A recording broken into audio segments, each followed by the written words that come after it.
Let your mind begin to slow, and your breath follow a more ancient rhythm. Close your eyes if they're not already, and allow yourself to drift backward in time, not to the cobbled streets of Rome or the bustling markets of ancient Athens, but to a place far removed from the Europe-centered narratives we often hear. Let us journey instead to the Valley of Mexico, before the Spaniards, before the fall, to the height of one of the most complex and enigmatic civilizations of the pre-Columbian world, the Aztec Empire. It is the year 1505, perhaps a decade or so before contact. The great city of Tenochtitlán shimmers like a mirage upon the waters of Lake Texcoco. Broad causeways stretch across the lake like arms outstretched, connecting the floating city to the mainland. The morning mist hangs low over the water, softening the sharp outlines of temples and marketplaces. Canoes glide silently across the surface, their paddlers moving with the practiced grace of generations who have known no other road but water in this city. There is rhythm in the rituals that greet the sun each morning atop towering pyramids. Rhythm in the footfall of merchants crossing the plaza of Tlatelolco. Rhythm in the cyclical calendars, in the planting of maize, in the measured thump of ceremonial drums echoing across the lake. This was a civilization attuned not just to the land, but to the cosmos, obsessed with balance, with time, with the endless need to repay the gods who gave everything and demanded everything in return. Tonight, we won't focus on the conquistadors or their cannons, nor will we dramatize the violence of the fall. Instead, we will settle into the quiet details of Aztec life, the people, the smells, the textures, the burdens, and the beliefs that filled each moment. What did it mean to live in a world where the gods watched constantly, where every act was symbolic, and where death itself was a kind of offering? As the night deepens and your thoughts begin to slow, let the lake ripple beneath you, the scent of burning copal drift past your nose, and the rhythm of a lost world lull you toward sleep. Our story begins not with kings or warriors, but with a farmer, just a farmer, tired, muddy, afraid, and absolutely vital. The first light of dawn is not golden. Here it is grey, soft and quiet, like ash floating on water. On the shallow edge of Lake Texcoco, where the reeds whisper in the pre-dawn chill and the mist clings to every thatched roof and rough-woven garment, you begin to stir. There is no rooster's cry, no bell to rouse you. Instead, it is the temple, conch that moans across the still lake, blown from the summit of a towering step pyramid in the heart of distant Tenochtitlan. It is both an alarm and a prayer. The gods expect the sun to rise, but only if you and your people rise first. Your name will not be remembered in the codices. You will not carve your deeds in stone, nor speak in the councils. You are no warrior, no priest, no noble of the eagle and jaguar orders. You are a maize farmer, one of thousands, and your place in the empire is not glamorous. It is, however, essential. You sit up slowly on your sleeping mat made of tightly woven reeds. The floor beneath it is packed earth, cold and slightly damp. Around you, the simple household is still dark. Your wife turns in her sleep, already beginning to rise even as she keeps her eyes closed. Your youngest child snores faintly under a tattered wool blanket, clutching a doll made of corn husks. There is no fire lit yet, only the smell of last night smoke still clinging to the walls before the sky turns pink. You are outside, your canoe pushed off from the muddy shoreline with practiced hands. The paddle is smooth from use, your strokes quiet and rhythmic. The water is still, the color of slate. Each pull of the oar brings you closer to your Chinampa floating field, artificially built by generations past, bordered by willow trunks, and filled with dark, dredged soil hauled up from the lake bottom. It floats not freely, but anchored by roots and stakes, narrow and long like a rectangular raft laden with life. This is your lifeline. It must yield food for your family and tribute. For your Kalpuli, your neighborhood community. It must also yield enough for the state specifically.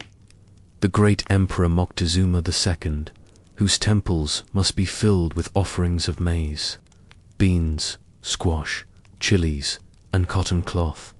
Every district sends tribute, every man, woman, and child.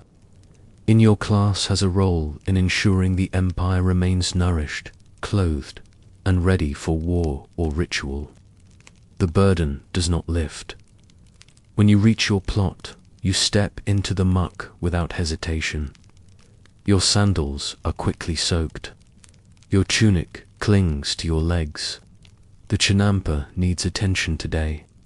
Maize stalks stand half tall, and some have browned. At the edges, the rain has been less this season. You suspect the soil has grown tired and thin. You must dredge more mud from the canal to replenish it, but you dread the task. It requires hours of heaving a wide flat basket through thick, heavy muck. Your arms, already sore from yesterday's labor, will not thank you. You pluck insects from the base of the plants, careful not to bruise the leaves. Your fingers are quick, practiced, but slow today.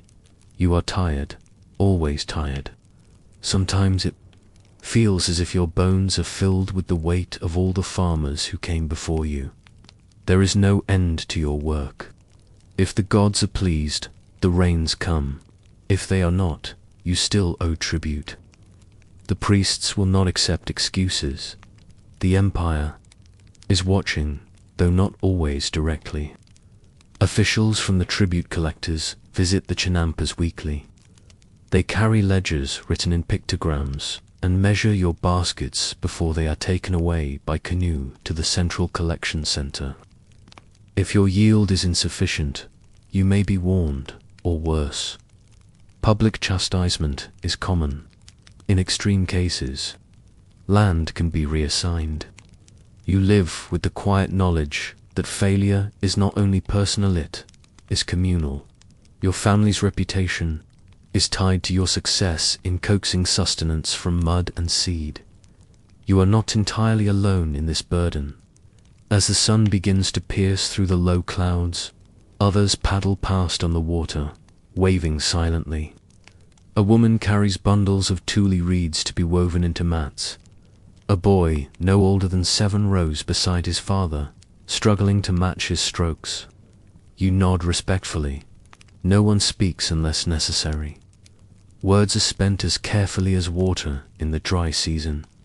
By midday, the sun is high and the mosquitoes are relentless. Sweat pours from your brow, mixing with lake water and soil. Your tunic clings to your back. You pause only to drink from a gourd of water flavored with crushed chia seeds, an old farmer's trick to stave off hunger and fatigue. You do not eat until the work is done. Not today. Your wife is preparing tortillas back at home, grinding. Maize on the matate, the stone slab worn smooth from years of use. The sound of grinding she's the lullaby of every Aztec morning. Your wife works as hard as you do, though her labor is often less visible to those who write history. She weaves cotton cloth for tribute, tends to the fire, washes clothes, prepares meals, and raises children. She also gathers medicinal herbs and wild greens from the lake's edge, trading them in the small markets nearby. Without her, your household would collapse. You have never spoken these words aloud, but you know them as certainly as you know the feel of corn silk between your fingers.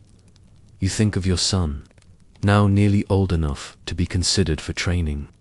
the Tenochtitlán School of Youth, where most boys of your class are sent. There, he will learn discipline, obedience, and the basics of war. He will carry heavy loads, clean temple courtyards, and run long distances barefoot to build endurance. If he shows exceptional talent, perhaps a priest will select him for the conquest, the school reserved for future priests, scribes, and elite warriors. It is a rare honor. Most do not ascend so high, and yet even the highest must obey the gods. That is the undercurrent of every moment of your life. Religion is not separate from your labor, it is its very structure. You do not plant without first making offerings. You do not harvest without prayer. You do not eat without gratitude. And when the festivals come each dedicated to a different god, timed by a sacred calendar older than memory, your household must contribute food, labor, song, and sometimes more. You have heard the rumors. A farmer from the next Kalpuli was chosen as a sacrifice last year. Not a captive, not a warrior captured in battle, but a humble man like you. The priests said his name came to them in a dream, that his devotion was pure, that his heart, offered atop the Great Pyramid, would nourish the sun and bring rain too. The fields, his family was honored. His death was called beautiful. But you remember his eyes when they took him. That night, after hours of labor, you return by canoe. The water is calm now. The setting sun turns the surface into molten gold. Your arms ache, your skin stings from insect bites, and your stomach grumbles. But your chinampa is in order, and your quota is nearly met. You think of sleep, and of tomorrow, and the next day, and the ones after that. There is no break in the rhythm, no season of rest. You eat in silence. Your wife offers you fresh tortillas and beans. Your children listen to your words with reverence. The walls of your home glow dimly in the fading firelight. Outside, the temple drums begin again, their rhythm echoing over the lake. A procession is starting. You can hear the distant chanting. Another offering. Another name called Dot. You hold your son a little closer tonight. You say nothing. The Aztec world is not one of chaos, but of order. A profound, unyielding order. Everything is measured. Every action carries weight. Every man has his place, and yours is in the mud beneath the sun, beneath the eyes of gods who never blink. Sleep does not come easily, but it comes. And before it does, you whisper the only prayer you truly care about. Not me. Not this time. A stifling night. Narrow causeways. Gold-heavy Spaniards trying to flee a burning city. Aztec warriors cut off the retreat, then the lake fills with bodies. The air is thick. Even now, centuries later, when you try to imagine the night, the first thing that comes is the heat. Not from the sun, which has long since sunk beneath the horizon, but a humid, pressing warmth that settles on the skin like damp wool. Tenochtitlán does not cool quickly, even after dark. The lake holds warmth as it holds everything: reflection, rhythm, secrets. But on this night, the city is not quiet. No temple drums beat calmly from atop the Great Pyramids. No priests chant beneath the rising stars. Instead, there are screams, the sharp, unmistakable clash of obsidian against steel, the splashing of paddles fast, desperate, the sudden thunder of arquebuses, muffled but unmistakable, and the wet, heavy sound of bodies falling into the water. It is June 1520. The people of Tenochtitlán have had enough. For months now, foreign men have dwelled among the temples, marketplaces, and gardens of the Aztec capital, pale, bearded strangers clad in iron and bearing weapons that crack like thunder. Led by Hernan courts, they came in peace or so they claimed, escorted by warriors and nobles from Tlaxcala, longtime enemies of the Mexica. At first, the Emperor Moctezuma received them with caution, wrapped in hospitality. He gave gifts, spoke through interpreters, kept them close where he could watch. But trust is a fragile thing, and fear is never far behind. Tensions grew slowly at first, like cracks in dry mud. Courts and his men, eager for gold, demanded more than hospitality. They watched temple rituals with unease. They called the gods demons. They questioned sacrifice and authority. And they stayed longer than any guest should. Moctezuma, once the most powerful man in the valley, became a puppet held in his own palace, guarded by men who did not speak his language, but understood his power. Outside, the people grew restless. Whispers filled the streets. The nobles murmured discontent. Priests fumed in silence. And then, a massacre. It came during the festival of Tenochtitlan, a sacred celebration in honor of Tezcatlipoca, the smoke and mirror, god of destiny and strife. Aztec warriors, unarmed and dancing in a great courtyard, were surrounded and slaughtered by the Spaniards under the command of Pedro de Alvarado, left behind while courts marched inland to face a rival Spanish force. Why he ordered the massacre is still debated, perhaps fear, perhaps misunderstanding, perhaps cruelty. But the result was clear. Blood on the sacred stones, trust shattered, fury awakened. When courts returned to the city, he found it boiling. The people no longer welcomed them. The mood had turned. Riots broke out. Stones flew. The great market at Tlatelolco, once humming with commerce, became a battlefield. Aztec warriors gathered in the streets, and Moctezuma, once so revered that his gaze could silence a room, was now hated. When he stepped onto a balcony to speak to his people, pleading for calm, he was met with a hail of stones. Some say his own people killed him. Others say the Spaniards did. The truth lies buried beneath centuries of silence. And so came the decision. They had to flee, the Spaniards. Now trapped within the palace compound and surrounded by angry warriors, began preparations for escape. They waited for night, hoping darkness would hide them. They dismantled parts of the palace to build makeshift bridges, wooden planks and boards to cross the canals. They packed their armor, their weapons, and above all, their gold. The Aztec treasure, gathered during their months in the capital, weighed heavily, literally and figuratively. On the night of June 30th, as clouds smothered the moon and the air pressed close against the skin, they began their retreat. They chose the western causeway, the Tacuba route, one of the 3 long stone roads that connected Tenochtitlan to the mainland. Built over the lake, the causeway was narrow, broken by gaps to allow canoes to pass gaps that had to be bridged with the planks they carried. Every footstep echoed. Every creak of armor and wagon wheel seemed deafening in the dark.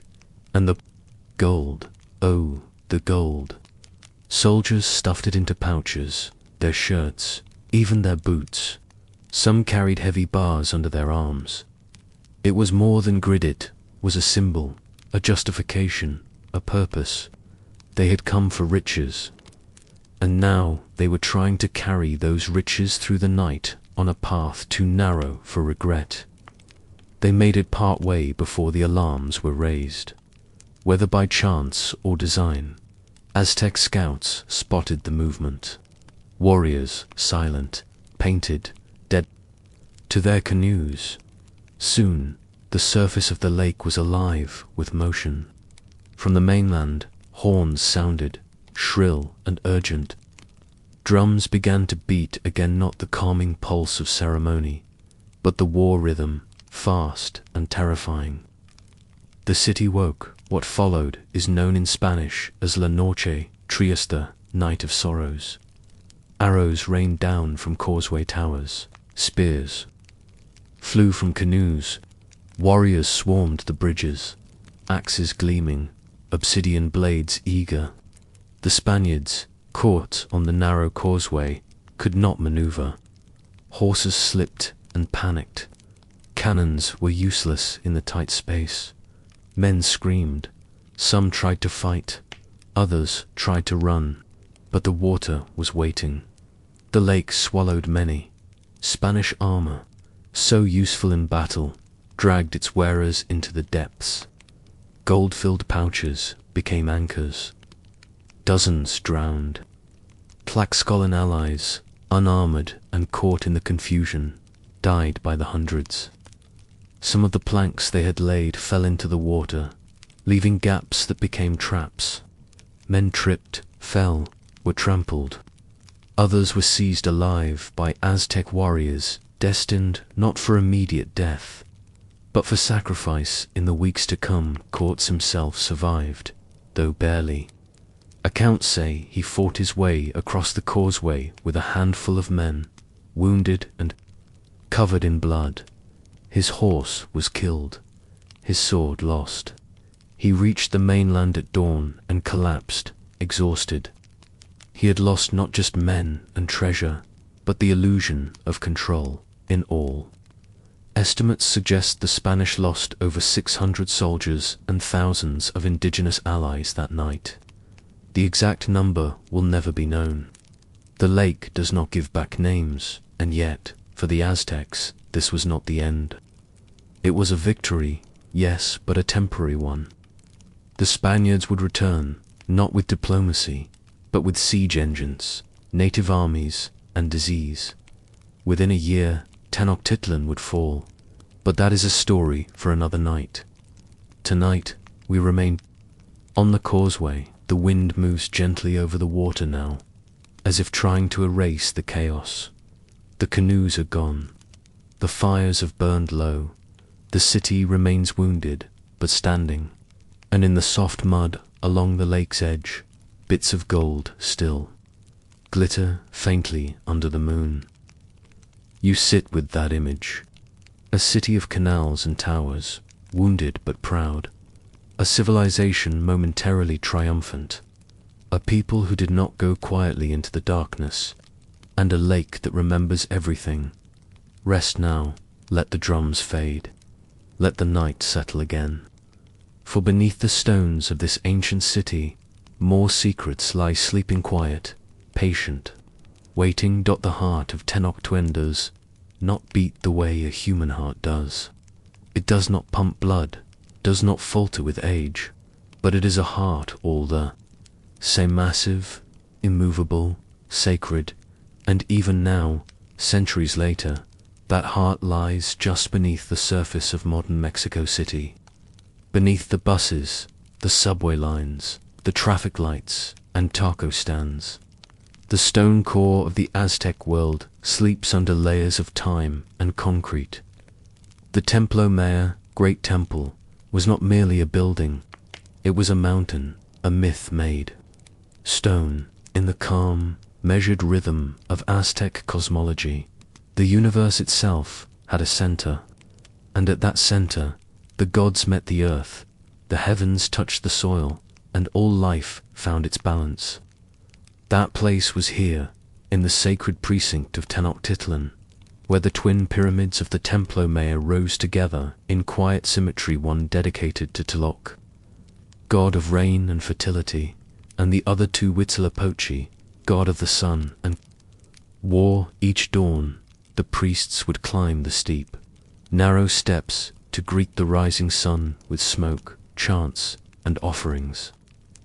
The temple's summit looked out over the whole island city, across canals and markets, palaces and houses, and beyond that, to the mountains that cradled the valley like gentle sentinels. From below, the structure appeared eternal, its white and red paint reflecting sunlight like fire against stone. But time and the Spanish had other plans today.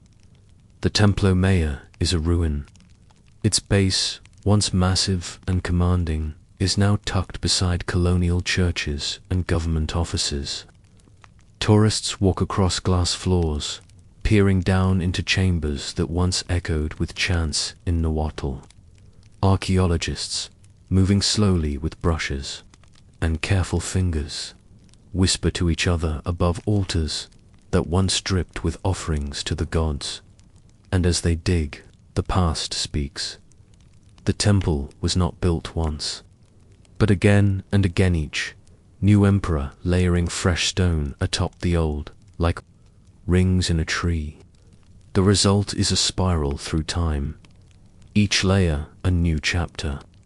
And within those layers lie offerings, hundreds of them meticulously placed, not thrown or lost, but arranged with the precision of cosmic language, as if the earth itself were a library, and these items its sacred sentences. There are shells bright and spiraled, carried from the distant coasts. Coral, still pink after centuries underground. Obsidian blades, sharp and cold. Jade beads, carved with patient care. Sculptures of frogs, snakes, and eagles. Bones both animal and human arranged in precise rows. And beneath it all, buried in chambers known only to the priests, lie gifts so intimate they feel like whispers. Bundles of herbs tied with reeds, tiny masks, painted ceramic figurines with open mouths, forever frozen in silent song. Perhaps most haunting of all are the skulls. Hundreds have been found, some pierced for display, others carved with intricate patterns. One chamber, uncovered only recently, held a tower circular and symmetrical, built entirely of human crania. Each skull mortared in place with a reverence that transcends cruelty. This was not chaos. It was not barbarism. It was meaning, ritual, cosmic necessity. To the Aztecs, sacrifice was not simply death, it was continuation, a transaction. Life for sun, blood for rain. And so, beneath the cathedral, beneath the streets, beneath the weight of centuries, these offerings remain, unmoving, patient. When you look at the Templo Mayor today, when you walk its perimeter or gaze down into the pits where archaeologists near you might not hear the chants or smell the copal incense rising into the dawn. But if you listen closely, the rhythm remains. A subtle pulse, a heartbeat in stone. The rain god, Tlaloc, had his side of the temple marked by frogs and serpents. Water was not gentle in Aztec imagination. It was powerful, dangerous, full of teeth. Storms were sacred things. On Tlaloc's side, the offerings are watery shells, coral, marine creatures brought hundreds of miles inland. Sometimes, small child sacrifices were buried with these gifts, their hands folded over their chests, their faces painted blue. The other side, Huitzilopochtli's, was fire, war, motion. His side of the temple bore the rising sun and the drums of battle. Here, offerings were of warriors captured, dressed, honored, and then given to the gods on behalf of the empire. You might expect horror, but what the Aztecs left behind is not horror, it is discipline, order, a sense that everything was where it needed to be, that every life taken had been weighed, counted, and placed within a cosmic balance no one dared disrupt.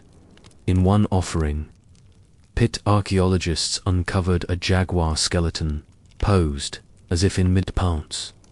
It wore a shell necklace, and beside it lay a sacrificial knife and a human femur. The jaguar, sacred to Tezcatlipoca and symbolic of night, strength, and nobility, had been sent to the gods in battle gear. not an animal, a warrior. Elsewhere, they found a circular stone platform depicting Koilzokwi, the moon goddess, whose body was dismembered in myth. Her image lies flat, forever in pieces, as if reminding the viewer that even gods are torn apart, that even the sky has shadows. Yet even here, there is no terror-only symbolism. Layers upon layers of meaning, stories told not with words but with jade and ash, water and bone, and in between the offerings, fragments of daily life sneak through: a broken ladle, a piece of bone shaped into a comb, a pottery shard bearing the fingerprints of its maker. These are not the items meant to impress the gods, but they impress something deeper, the sense that those who lived beneath the empire's rituals were, after all, still human, still concerned with cooking, grooming, caring, still living lives, filled with moments both sacred and mundane. As the dig continues, more is revealed. A serpent head here, a hidden staircase there. Tunnels and drainage systems, long buried, reappear like old dreams. The archaeologists move slowly, not just for fear of damage, but out of respect. Each stone is a sentence, each chamber a paragraph, in a story that is still being read aloud, and all of it beneath a modern city that moves without pause. Buses rumble by, phones buzz, crowds gather in the plaza above, unaware that 20 feet below, a frog-shaped incense burner sleeps in silence, untouched for half a millennium. What lies beneath the Templo Mayor is not simply history, it is memory. A layered, heavy memory that refuses to fade. It is the reminder that civilizations do not vanish. They change shape. They adapt, hide, and wait. And sometimes, when the earth is kind, they rise again. Not in fire, but in fragments. Imagine standing there now, on a calm day. No tour groups, just the breeze, the smell of wet stone, the sound of your footsteps echoing off ancient walls. Below, your feet, a city within a city, a temple beneath a cathedral, a culture that still breathes through the bones it left behind. You are not alone in your watching. The gods are quiet now, but they were never absent. Their symbols remain, their stories endure, and somewhere, under the soil, another offering waits, still unwrapped, still waiting to be seen. Rest with that thought. Let it settle, like the ash that once covered these altars, like the dust that softens even the sharpest obsidian edge. The day begins in darkness, before the sun rises, before the birds begin their soft songs along the lake shore, before the first paddle dips into the morning waters of Tenochtitlán. The priest is already awake. He has not spoken. He will not speak not. Yet, silence is part of his duty, part of the weight he wears. As others turn in their sleep or whisper dreams to their mats, he fasts and prepares. The gods do not dine early, but they expect their servants to be ready. He is not grand in appearance. You might not notice him at first, standing quietly in the courtyard behind the temple, head bowed, hands clasped. His robe is plain, woven of maguey fiber and dyed with ash and charcoal. His feet are bare and calloused, but his role is one of immense gravity. He is a Tenochtitlán of fire, priest among the dozens who serve at the great temples of Tenochtitlan, and his every movement today will be shaped by the needs of the gods. The Aztec priesthood was not a monolith. There were many kinds, each assigned to a different god, a different ceremony, a different set of cosmic duties. Some served the rain god, Tlaloc, learning the language of storms and agriculture. Others served Huitzilopochtli, god of the sun and war, their days filled with the rituals of blood and time. There were priestesses, too, those who honored lunar goddesses and aided in the rites of fertility and childbirth. There were novices, initiates, scribes, singers, caretakers of shrines, dream interpreters, and calendar keepers, but for all of them the day began the same way, with stillness, with fasting, with cold water and quiet prayers. He steps to the small basin beside his cell, carved of stone, where the water is bitter and bracing. Without hesitation, he lifts it to his face, washing away the sleep, the warmth of night, the lingering traces of the physical world. He must be clean, not merely in flesh, but in spirit. He cleanses his hands again and again, each time repeating the same quiet phrase beneath his breath, a whisper meant for no human ears. Then, with care, he picks up the obsidian shard. It is small, razor-sharp, black as the lake at midnight. He pricks the tip of his ear, not hard just enough for blood to rise. This act is not dramatic, nor painful in the way you might imagine. It is routine, devotional, a subtle reminder of the blood that binds the human world to the divine. The Aztecs believed that the gods gave of themselves to create the world, and in return, the world must give back daily, even in small amounts.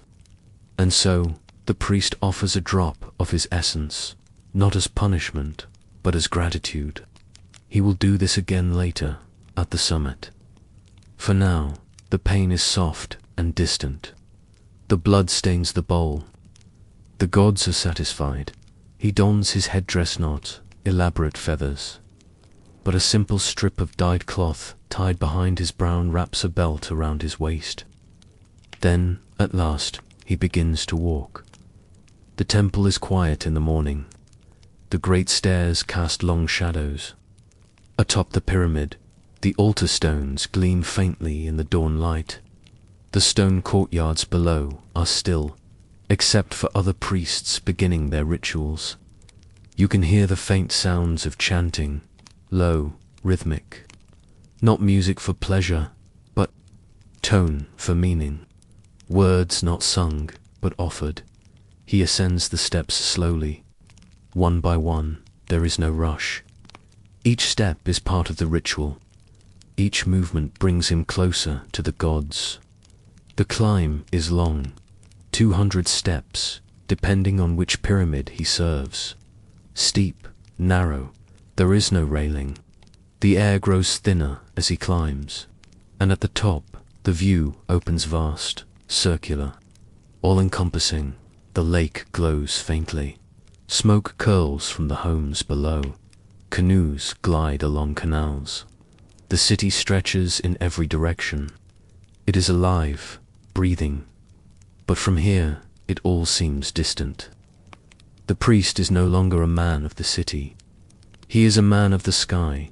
At the altar, preparations begin. Flowers are arranged in rose marigold and dahlia.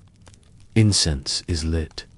The heavy smell of copal rises, thick and pungent. It clings to the skin, the hair, the breath. Other priests bring offerings, baskets of food, carved figurines, feathers dyed with ochre and indigo. These are laid in careful patterns, mirroring sacred symbols passed down for generations. Then comes the chanting, longer now, structured. In Nahuatl, the words are poetic, filled with dual meanings. One line might praise Huitzilopochtli's journey across the sky, while the next hints at the sacrifice required to keep him aloft. Time, to the Aztecs, was not a river, but a wheel, circular, predictable. The priest's words must maintain this.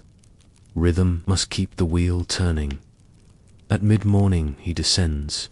The temples are not isolated structures, they are centers of activity. Children from noble families arrive to study. Pilgrims bring their own offerings. Merchants pass through with goods for the temple kitchens.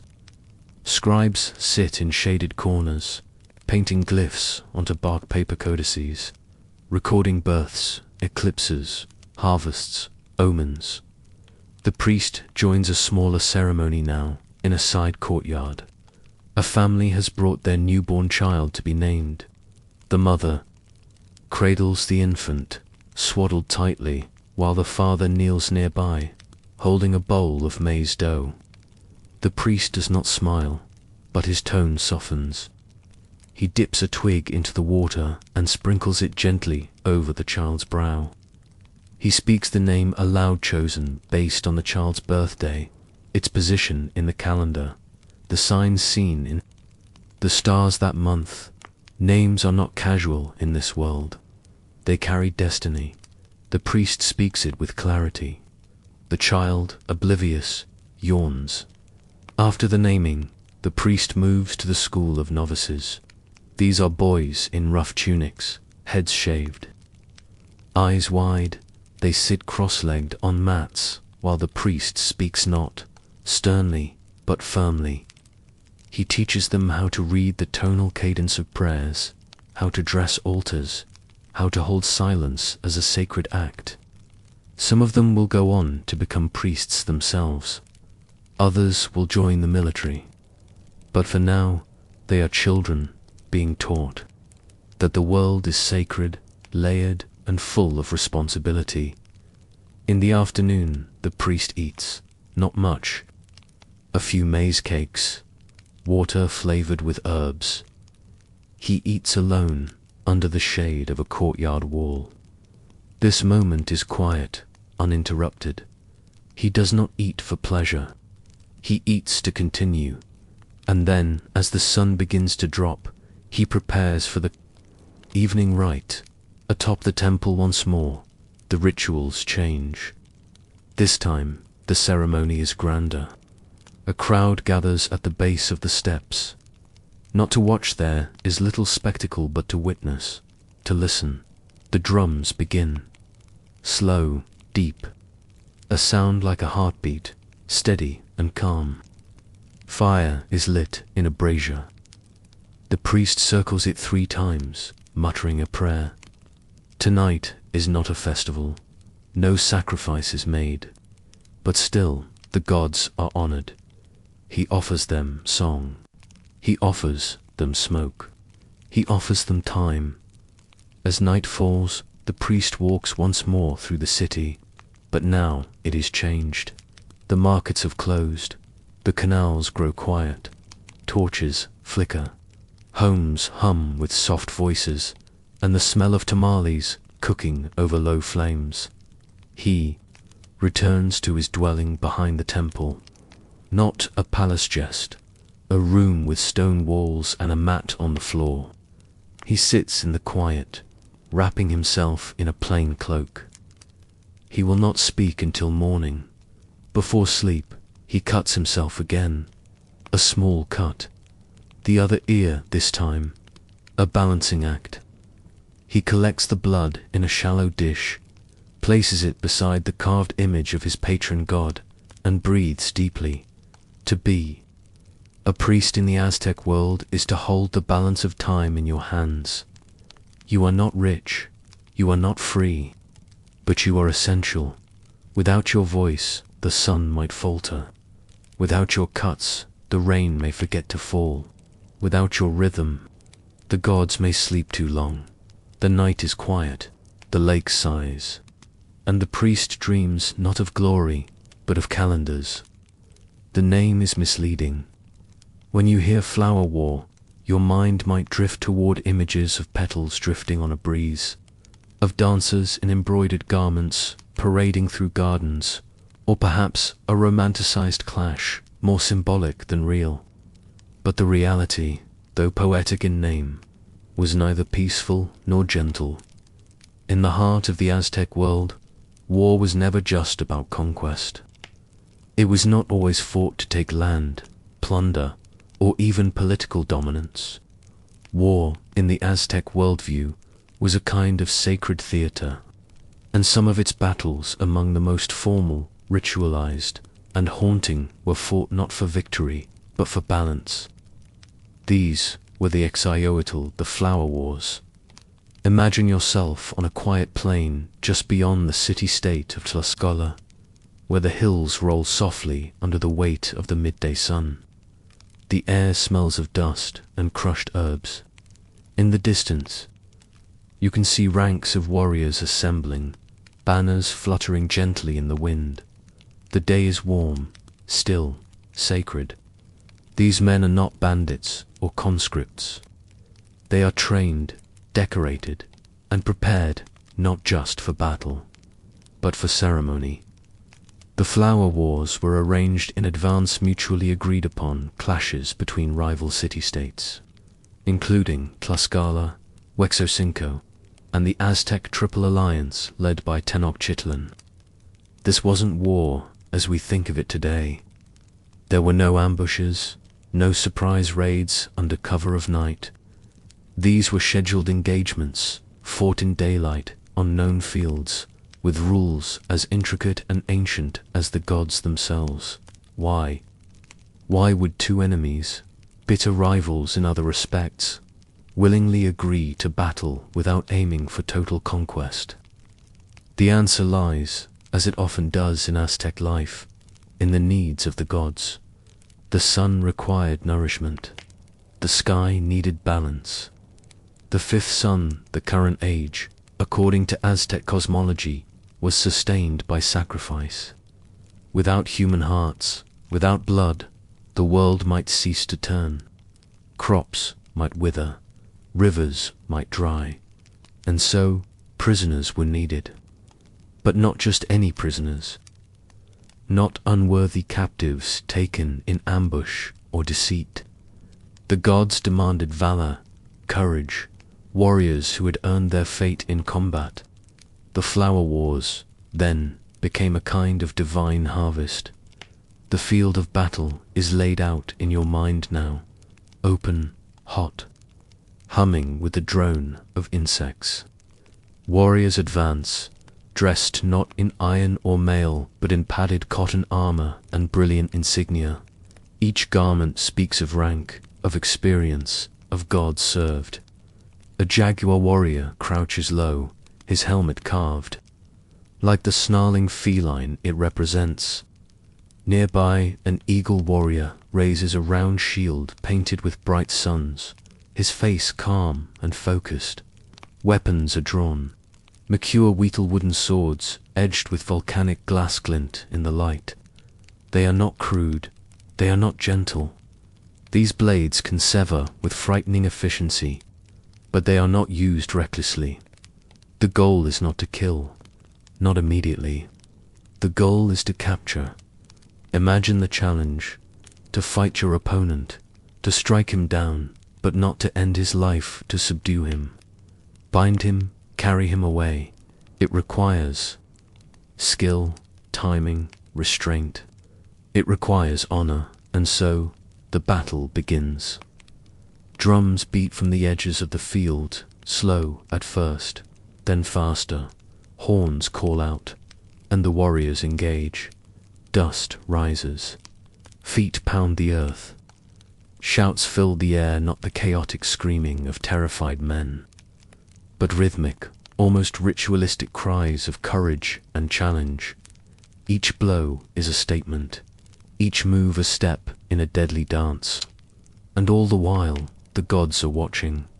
Sometimes, a warrior fights not just for capture, but to be captured. This is a truth hard to grasp for the modern mind. In Aztec society, dying in battle or by sacrifice was not considered tragedy, was transcendence. A path to the afterlife reserved. For the brave, a place among the stars, or to be reborn as a hummingbird. Glory was not measured by survival, but by devotion, by sacrifice. To be chosen was an honor, not a defeat. For the Tlaxcalans, who never submitted fully to the Aztec Empire, These battles were a way to maintain independence while participating in the shared cosmology. They gave warriors purpose, allowed for prestige, and ensured that when tribute was not given in maize or feathers, it was given in blood. Yet, it wasn't merely mystical. These wars also trained fighters. Young men entering the ranks of the military needed real combat experience, but not full-scale war. The flower wars were a proving ground, a test of readiness. And for seasoned warriors, they offered a stage to display skill and courage, to earn promotions, or to capture prisoners and gain prestige. Still, the price was real. Captured warriors were taken alive, but they knew their fate. They would be brought to the city, often paraded through the streets, not in shame, but in ceremony. They would be clothed in special garments, painted with blue pigment, fed well, honored as guests. Their deaths were not brutal executions, but elaborate rituals, choreographed in a way that reflected cosmic order. Their hearts, offered at the summit of a pyramid, were not waste, they were necessary. A gift to the gods who had bled first. The families of those warriors sometimes attended the sacrifice. Sometimes they offered songs, prayers, tears. Other times they stood in proud silence.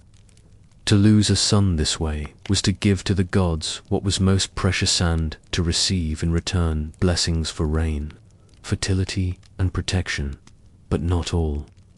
Flower wars were so carefully balanced. Over time, the rituals blurred with politics. The lines between symbolic combat and real hostility grew thin. The arrival of the Spanish would shatter this system, mistaking its sacred logic for barbarity, its structure for savagery. But before that, in the last decades of the Aztec world, the flower wars endured. Not because they were bloodless, but because they were meaningful. Even the name, flower war, carries layers of symbolism. In Aztec poetry and song, flowers represented beauty, truth, and ephemeral life. War was not a contradiction, but a companion to that imagery. The blossom that bloomed for a day, then fell, mirrored the warrior's fate. Petals and blood alike scattered to the earth, in murals and codices. Flower wars are often depicted not in chaos, but in formality. Two warriors facing one another, weapons raised, shields lifted, eyes locked, no one ambushed, no one surprised, just duty meeting duty. Imagine standing at the edge of that field now, long after the warriors have left. The dust has settled. The drums have gone quiet. A few dropped feathers still lie on the ground, caught in tufts of grass. The scent of sweat and copal lingers faintly in the breeze. And somewhere, far off, the sun continues its slow arc across the sky, perhaps a little steadier thanks to the rituals fulfilled this day. What kind of world believes it must fight to keep the sun alive? A world of balance, a world of faith, a world where even death is not final, but an offering placed gently on the altar of time. So rest now. Let the imagined drums fade from your ears.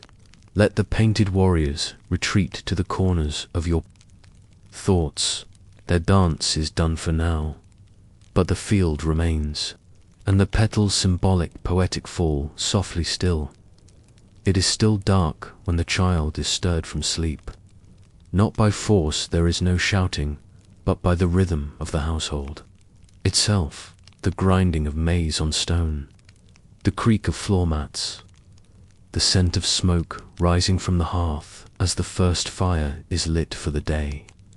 Morning has begun, and with it the formation of another future warrior, another future weaver, another future servant of empire and gods alike. In the Aztec world, childhood was not a stage of freedom and exploration in the modern sense. It was preparation. The days of youth were shaped by discipline, ritual, and an ever-present sense of duty to family, community, and cosmos. There was affection, yes. Parents loved their children, but love was not leniency.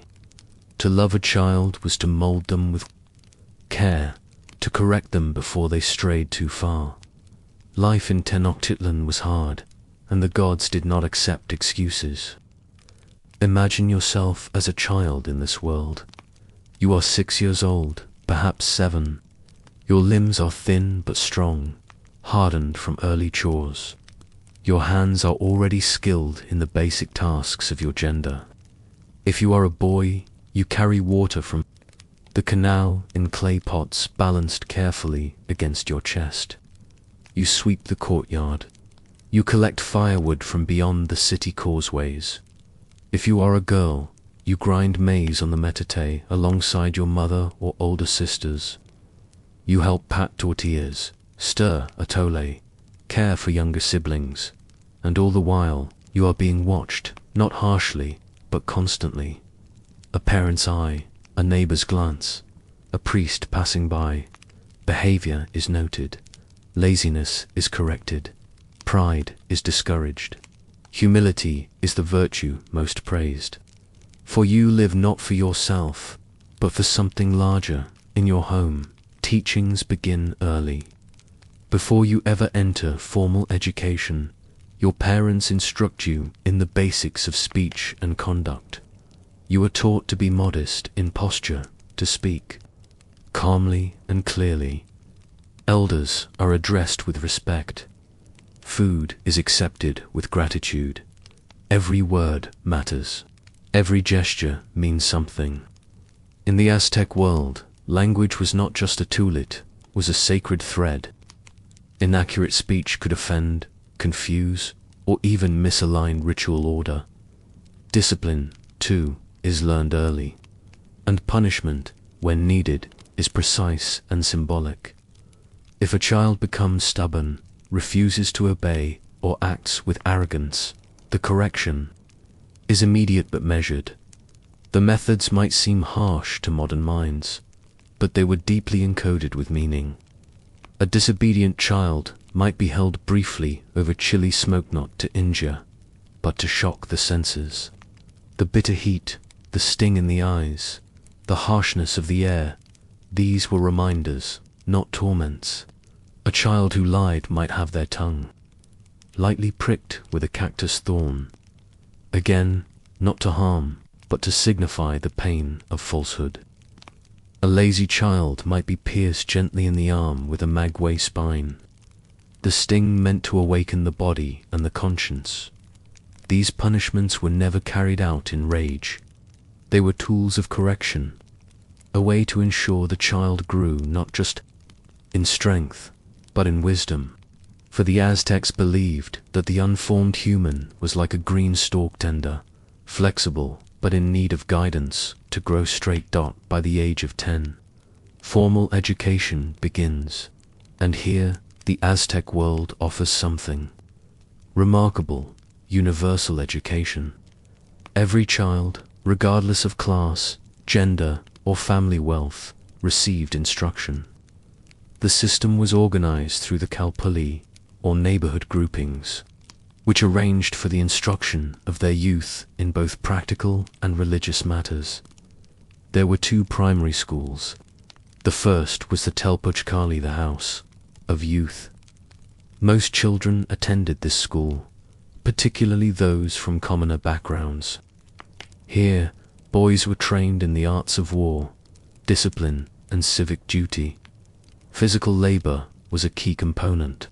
Students carried heavy loads of wood and water, ran long distances, practiced with weapons, cleaned temple grounds. There were no comforts, no idle days.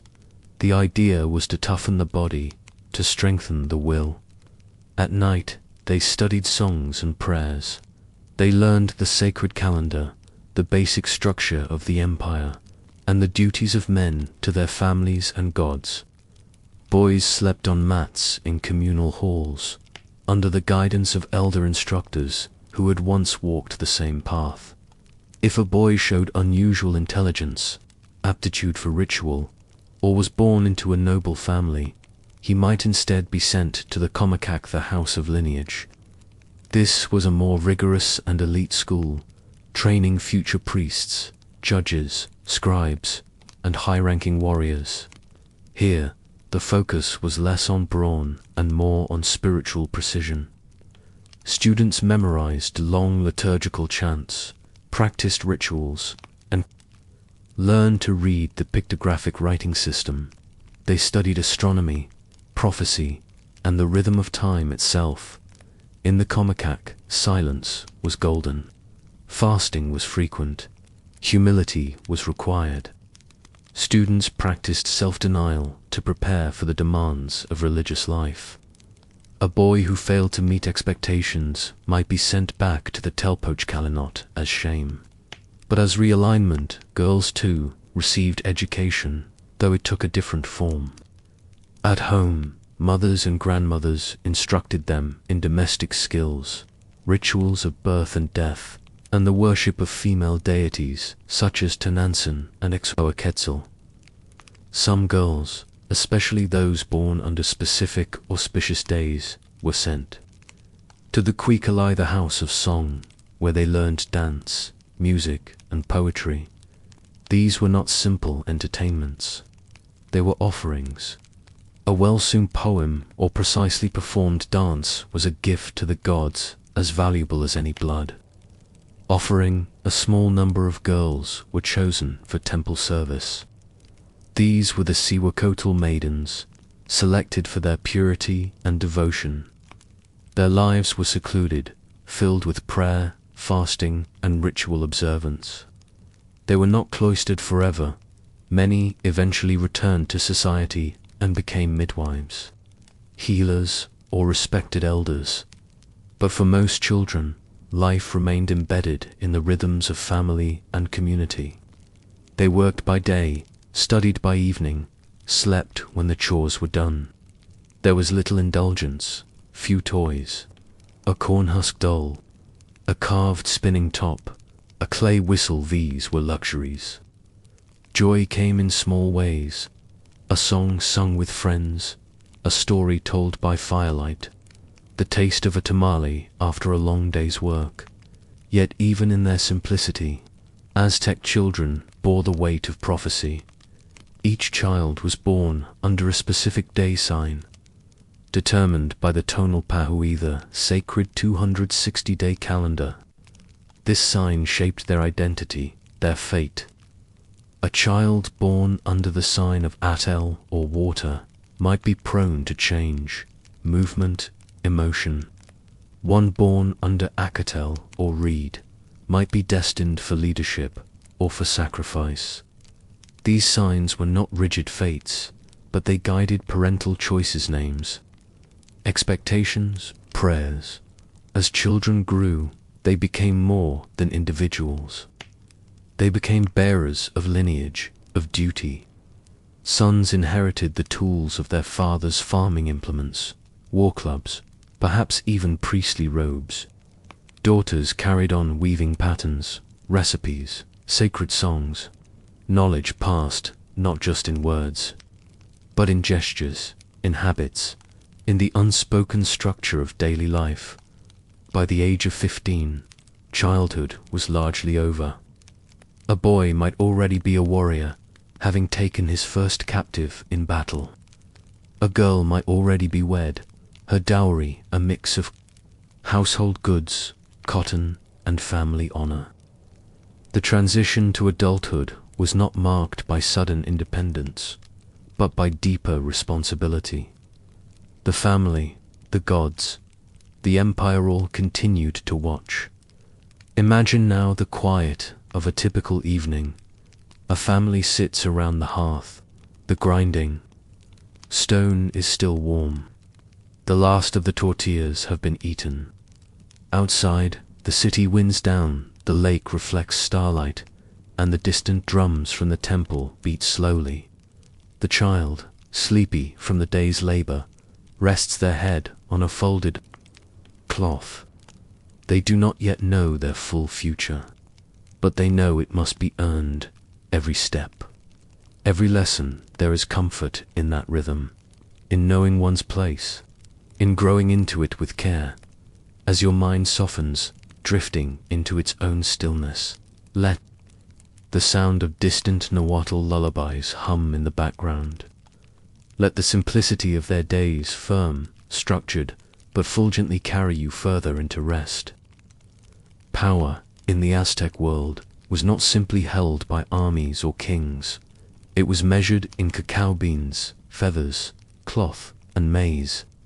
It flowed not just through temples or swords, but through obligation woven into every basket delivered, every sack of chili carried along stone roads, every quiet act of submission by towns hundreds of miles away. The Aztec Empire was vast, but it did not sprawl through occupation. It was an empire of tribute. Close your eyes and let yourself drift to a time and place where power rides not on horseback, but on the shoulders of porters, where wealth is not stored in vaults, but stacked in open-air warehouses, where control is exerted not through garrisons, but through deeply embedded expectations. This was the tribute system to Quetzal, the intricate machinery that kept the Aztec world running. At the center of it all was Tenochtitlán, the shining capital built on water, laid out in symmetry, and pulsing with movement. The city did not produce everything it needed. It could not.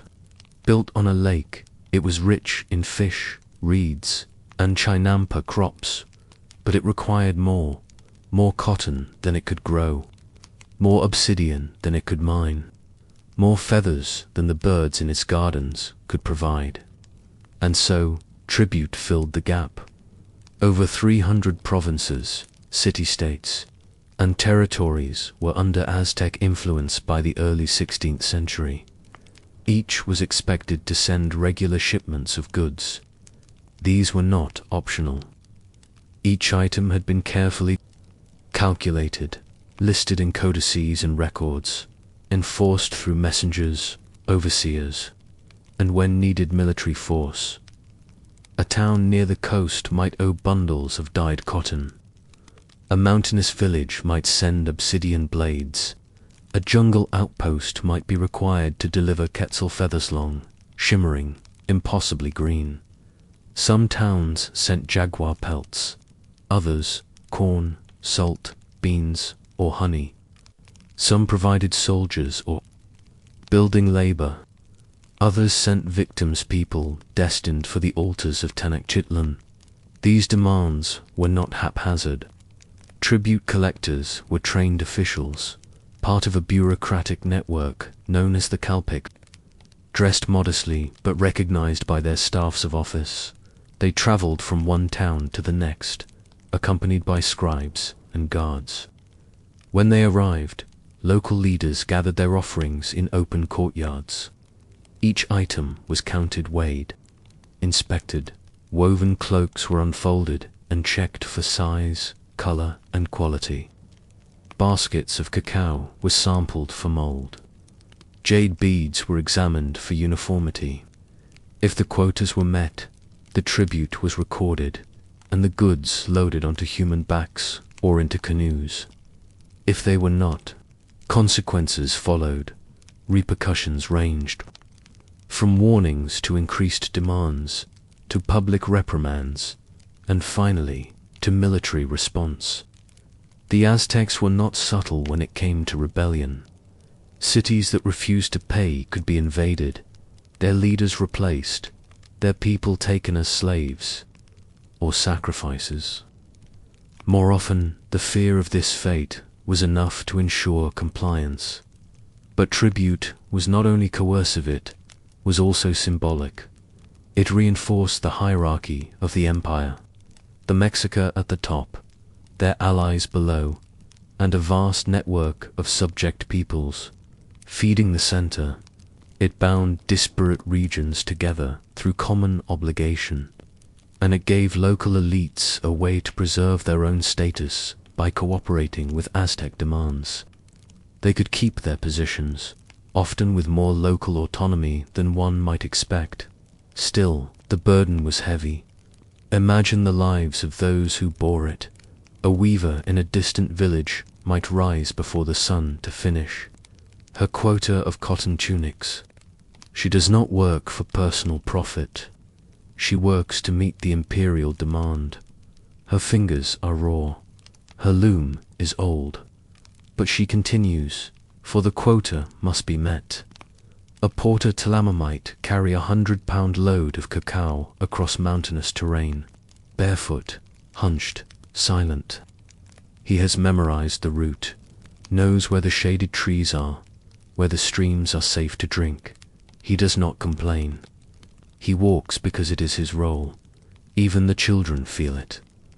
A boy helps his father load crates of chili peppers onto a canoe, bound for the capital. A girl fetches feathers from her uncle's chest to be sewn into fans and headdresses for priests she'll never meet. Tribute is not just politics. It's a way of life. And then there is the spectacle of delivery. In Tenochtitlán, goods arrived constantly. Some were brought via long causeways from the mainland. Others arrived by canoe, gliding into the great canals that fed the city like veins.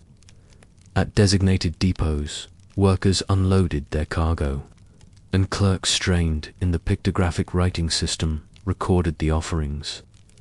Codices folded like accordions and painted with vivid images tracked who gave what and when.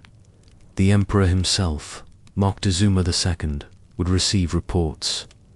He did not touch the goods. He was far above such practical matters, but he benefited from them all the same. His palaces overflowed with rare items. His meals featured delicacies from across the land. His priests wore robes of iridescent feathers gathered by hands, hundreds of miles away. The tribute warehouses laculically were massive. Inside, items were sorted by type and purpose. Some were distributed to warriors or temples, others stored for famine, war, or festival. The city's stability depended on these stores. When floods came or harvests failed, it was tribute that fed the people. And yet this system was fragile. The resentment it bred simmered, not always openly, but deep, in the hearts of subject peoples. Towns like Tlaxcala, never fully conquered, watched the tribute trains with bitterness. They saw their neighbors reduced to tax stations, their sons sent away as offerings, their daughters working endlessly to meet quotas set by distant rulers. And when the Spaniards arrived, it was this networks, so efficient, so tightly wound, unraveled quickly. Courts did not conquer the Aztecs alone. He had help.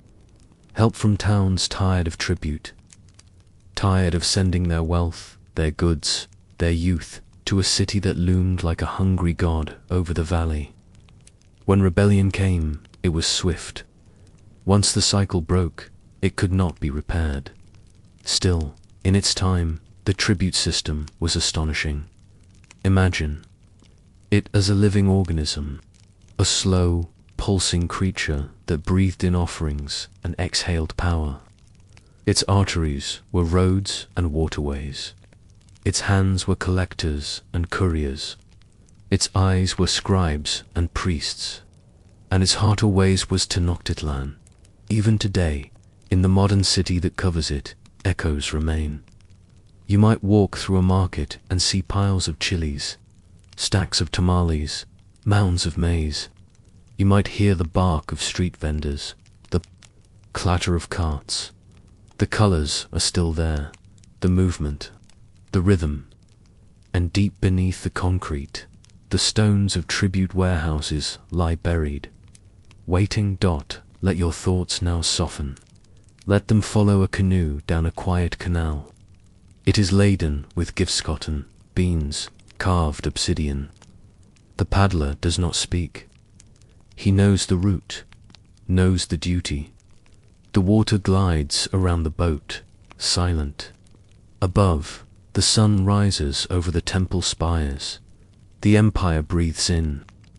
To truly understand how the Aztec Empire thrived, how it fed its immense population, how it rose to the level of monumental architecture, immense temples, and complex rituals, you must first step out onto the water. Not a river, not an ocean. A lake, shallow, brackish, vast, and within it, like veins carved by human hands, lies the world of Chinampas, floating gardens that were not floating at all, yet were kept alive by balance, ingenuity, and the silent patience of labor. Imagine now the lake as it once was, Texcoco stretching out in a glistening sheet beneath the Valley of Mexico's sky. Dotted across the surface are green rectangular plots of land, lined with reeds, bordered by willows, connected by narrow canals. From a distance, they look like islands; from above, like a patchwork quilt of damp earth and living green. And upon these islands, people are already at work, digging, planting, dredging, watching the clouds. This is not farmland in the way we often imagine it. There are no wide open fields, no fences, no rows of corn rolling over hills. The Chinampa is narrower, more intimate, more deliberate. A narrow strip of rich, artificial earth built by dredging sediment from the lake bed, layering it with decaying vegetation, and fencing it in with woven branches and stone. It is alive in every sense of the word, constantly maintained, constantly reshaped, constantly tended, CHINAMPAS, with a silent foundation of the Aztec world.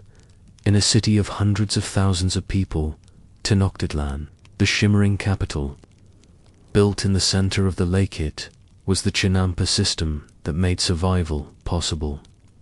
Long before imported crops, long before colonial roads or European livestock, it was the farmer with his paddle and his mud basket who sustained the people. Let us follow him now. He rises before the sun. There is no alarm, only the rhythm of birds, calling in the reed beds and the slow stirrings of neighbors in nearby huts. He steps into his canoe, carved from a single tree trunk, and paddles through still water. The lake smells of damp earth, wet leaves, algae. The mist hangs low. It is quiet, soothingly so. All around, others do the same, gliding silently to their plots. He reaches his Chinampa and steps out, barefoot, into the soft, muddy edge. It is not solid like dry ground, but it holds. The surface is springy with moisture. The plants await. Long rows of maize, already waist high. Between them, beans twine upward, while squash sprawls in wide leafy vines. There are chilies, tomatoes, herbs. Every available space is used, every corner cultivated. But today, he does not begin with harvesting. Today, he dredges. He takes a long-handled basket and lowers it into the canal. The bottom is thick with nutrient-rich silt. Slowly, with effort, he hauls up the mud and dumps it onto the bed. Over time, this will dry and become part of the Chinampa. The soil must be fed just as the people are. Without this effort done weekly, monthly, seasonally, the fertility fades. This is what makes Chinampas so remarkable. They are not passive farmland. They are dynamic systems, built with intent, shaped by centuries of collective memory. The Aztecs inherited the idea from earlier civilizations, perhaps the Ixoquimilca people, who first pioneered this kind of farming, but the Mexica perfected it, expanded it, made it central to their empire. The key to a Chinampa's success is its balance with water. Too dry and the soil cracks. Too wet and the roots rot. The canals between the beds act as both irrigation and transportation. They keep the earth moist while allowing canoe access to every field.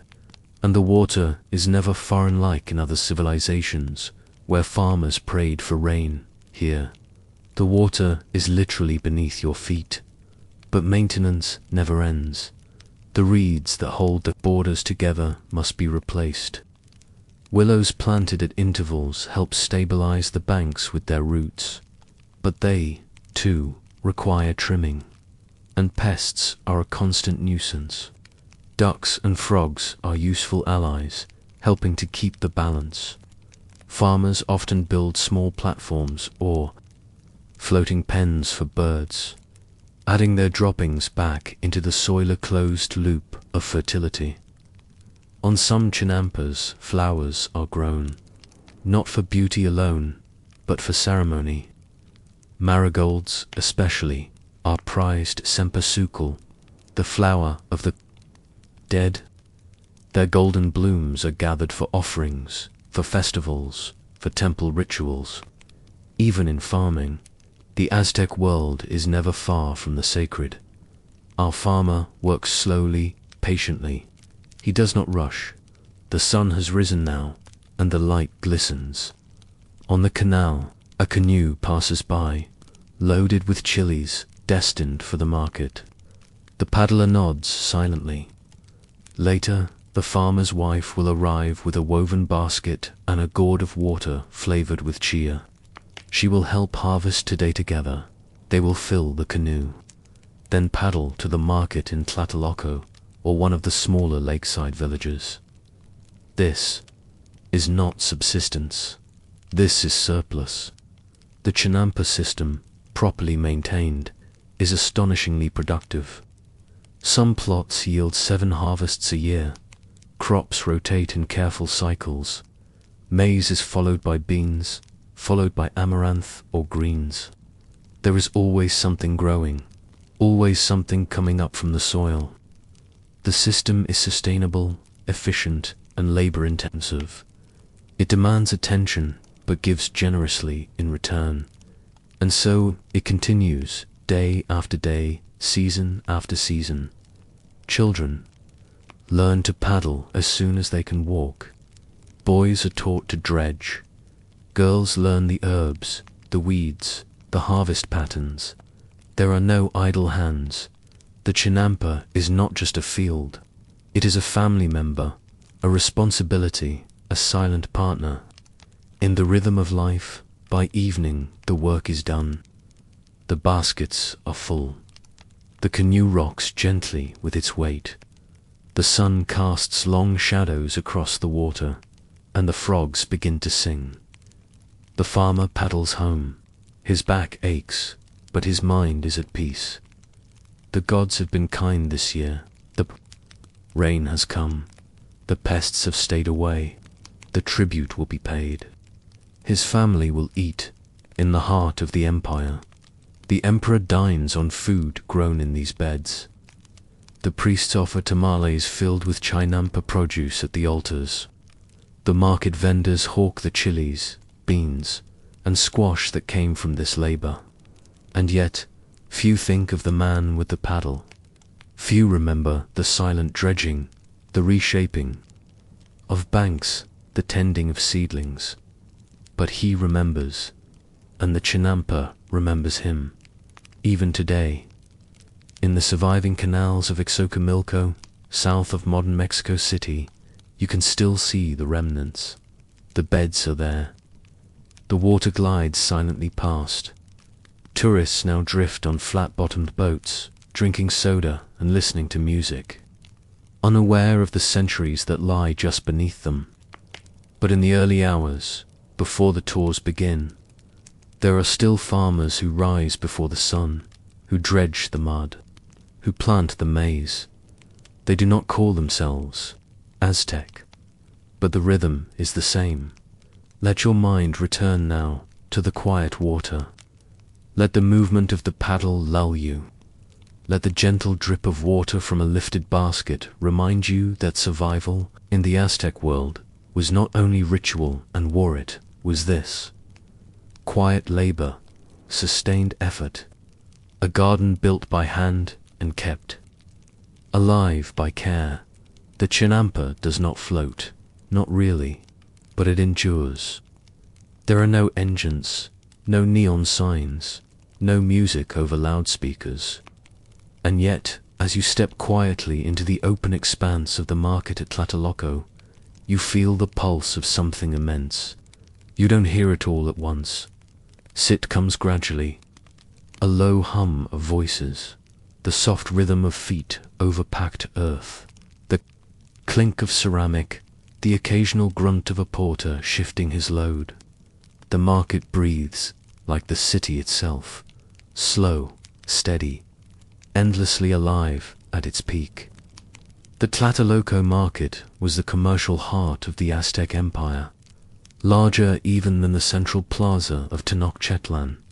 It hosted tens of thousands of buyers and sellers each day. By some accounts, over 60,000 people on market days. More than a mere trading post, it was a carefully organized, sophisticated system, calm chaos that reflected the structure of the world itself. To understand the market, you must first understand its order. For the Aztecs, commerce was not separate from morality, community, or the divine. It was not just about exchanging goods, it was about fulfilling roles. Harmony was essential. Every person had their place, and so did every item. The market was divided into sections, not aisles or storefronts as we know them, but broad, open areas arranged by category. One section for foodstuffs, maize, beans, squash, chilies, amaranth, tomatoes, and more. Another for household goods, baskets, clay pots, woven mats. Still another for luxury goods, jade beads, obsidian knives, feathered cloaks, cacao, incense, copper bells. Even a designated space for live animal stickies, dogs, ducks kept in woven cages, their sounds adding to the ambient texture. As you walk slowly past the stalls, your eyes adjust to the color. It is everywhere.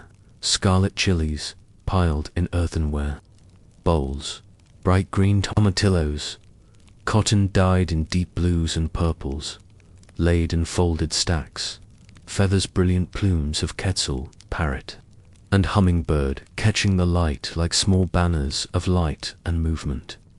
Soaproot and herbs hang in bundles from wooden poles, their scent drifting gently through the warm air.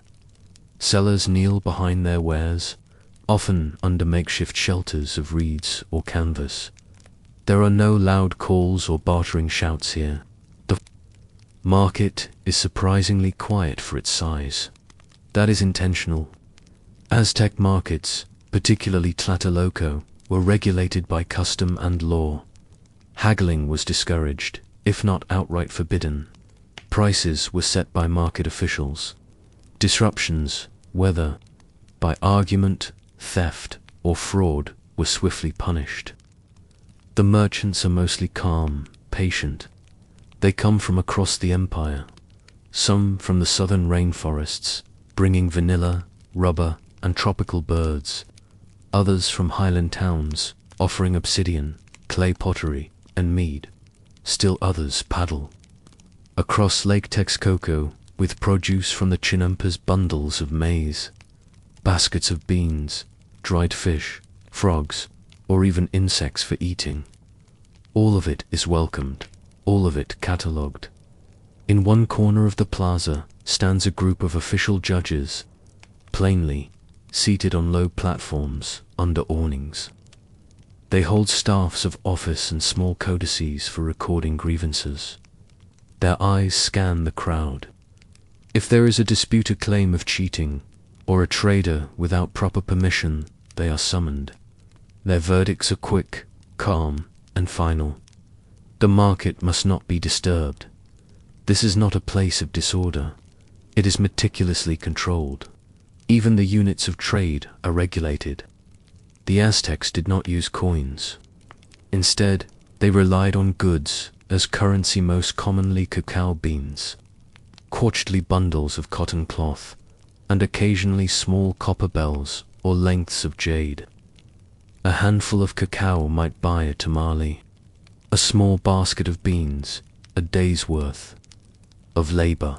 Prices were set by custom and observed with remarkable consistency. There are money changers in the market, two specialists who help customers convert goods, adjust for weight, make fair exchanges. They operate under strict watch. If one is found to be dishonest, the punishment may be public shaming, exile, or worse, you pause near a woman selling cooked food. A small fire burns beside her, feeding a flat griddle. She ladles maize dough onto it, flips the cake with skilled fingers. A pot of beans bubbles nearby. There are tortillas, tamales, a spicy sauce made with ground pumpkin seeds. People sit on low stools to eat quietly. There is no rush. Mealtime, too, has its rhythm. Children wander past with baskets. Some carry messages or bring water for traders. Others are apprenticed to merchants, learning the names of herbs, the value of cloth, the weight of obsidian. This is their education, as valid as the telpachakali or the komakak. To succeed in the market is to succeed in life. One man sells obsidian blades, their black edges glinting.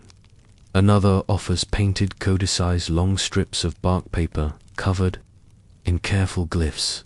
These are records, stories, calendars. A poet or priest might buy one. A teacher might carry one home to instruct the youth. You stop at a quieter corner area devoted to healers and herbalists. Women sit cross-legged, bowls of powdered root in their laps, offering remedies.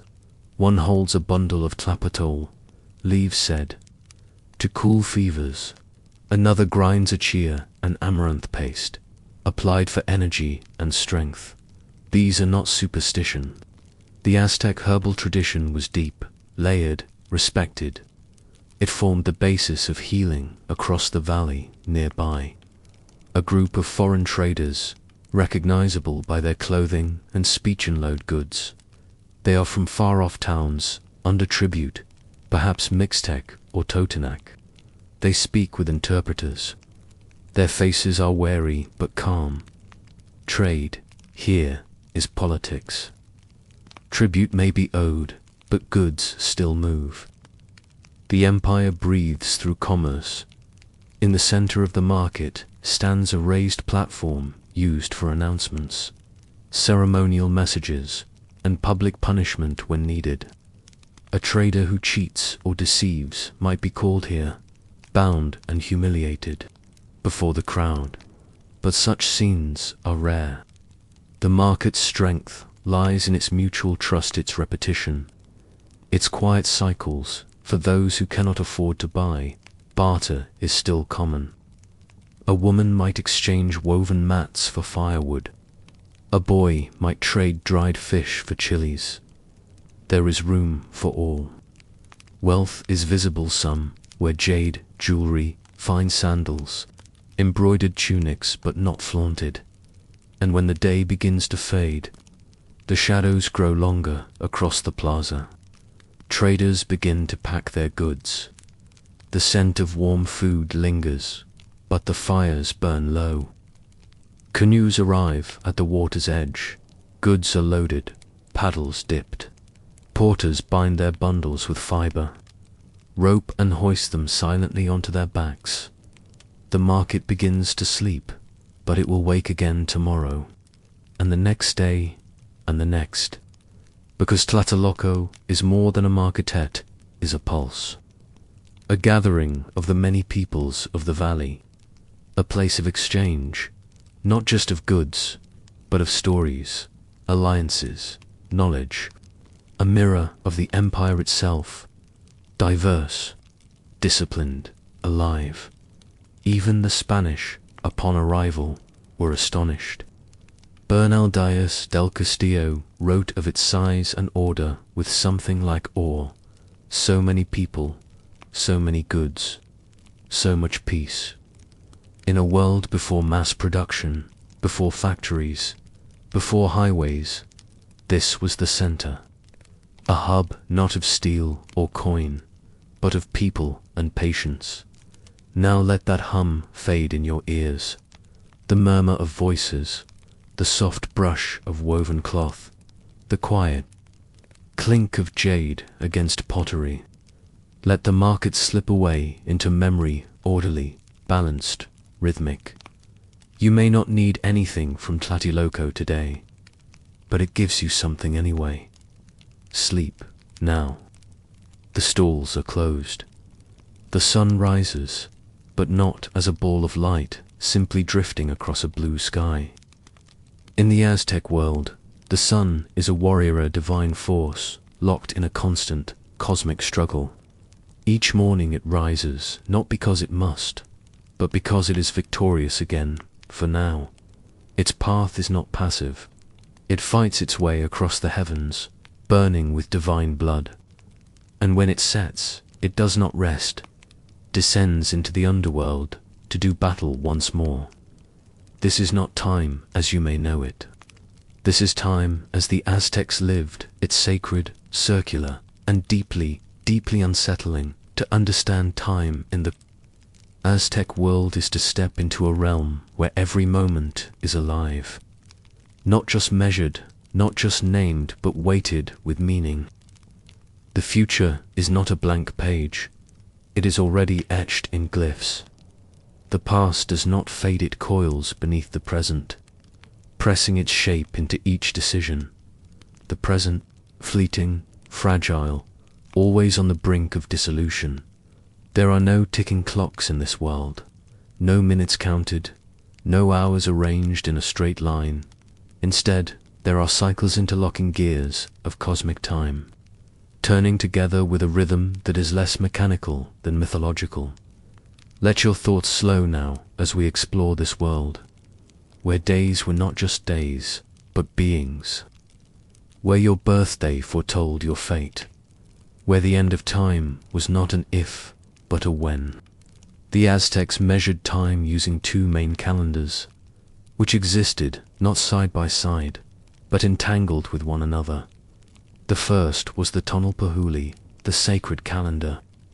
It contained 260 days, made up of 20-day signs and 13 numbers that rotated. Together, each day was a unique combination, like 4 serpent, 7 flint, 1 rabbit. There were no weeks, no weekends, just this unfolding series of signs, cycling endlessly. Each day sign had a deity associated with it, a meaning, a character. You didn't simply wake up on a Thursday, you were born under the sign of Saipactli crocodile, or Kotel snake, or a cattle reed. And that meant something deep. The second calendar was the Shupowali, the solar calendar of 365 days, closer to the one you might recognize. It tracked agricultural time seasons, planting harvests, festivals. It was divided into 18 months of 20 days each, plus 5 Nemontemi days at the end, empty days. Days outside the cycle. Days considered unlucky, dangerous. A time when you stayed inside, fasted, avoided large gatherings. The gods were watching, then, in silence, waiting, together. These calendars formed a 52-year circular grand round, when both the sacred and solar calendars aligned again after 52 years. It marked the completion of one cosmic cycle. The Aztecs feared this moment. They did not see it as a cause for celebration. They saw it as a time of potential collapse. As the end of each 52-year cycle approached, anxiety spread through the empire. Would the sun rise again? Would the gods continue to support the world? Or would this be the moment they grew weary of humanity's offerings and allow the sky to fall. To ensure survival, the Aztecs performed the new fire ceremonia, powerful ritual known as Toxiomopili, the binding of the years. In the days leading up to the ceremony, fires were extinguished. Every fire in every household, every temple, every workshop, the city of Tenochtitlan went dark. Food was not cooked. People fasted. Some destroyed household goods, believing they would not be needed in the new world. The air was tense with dread. No one knew for certain what would happen. Then, as midnight approached, priests ascended a mountain just outside the city. There, upon a sacred platform, they prepared a sacrificial victim, usually a man who had lived a ritual life for a year leading up to this moment. At the precise alignment of the stars, the fire was lit in the chest cavity of the victim, igniting from within. If the fire caught and the flame grew, the people watching below knew the world would continue. At once, runners dashed down the mountain, carrying the flame to the city. From house to house, new fires were lit. Life resumed. The sun would rise again for another 52 years, but always the fear would return. Time wasn't just something the Aztecs tracked. It was someone, or rather, many someones. Each day had a personality.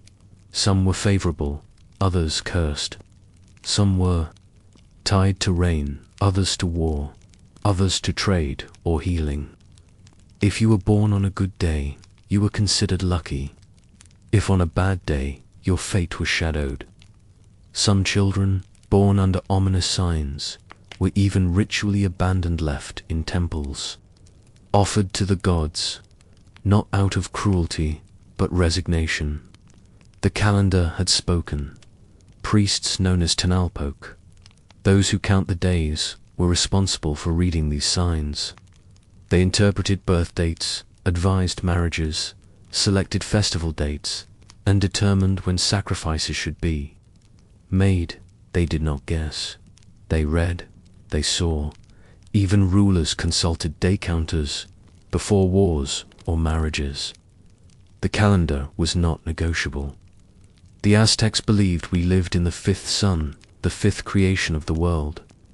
The 4 previous worlds had ended in destruction. The first by jaguars, the second by wind, the third by fire, the fourth by floods, our current age, destined to end by earthquake and famine. This knowledge was not hidden in myths, but present. In daily life, time was a cycle, yes, but it always spun toward an ending.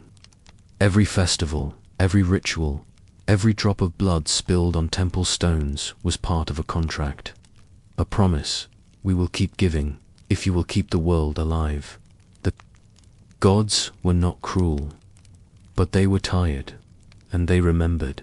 Now, let us imagine a single day. You awaken on the day known as 8 House. It is a day governed by Teotl, the heart of the mountain, a jaguar god of echoes and earthquakes.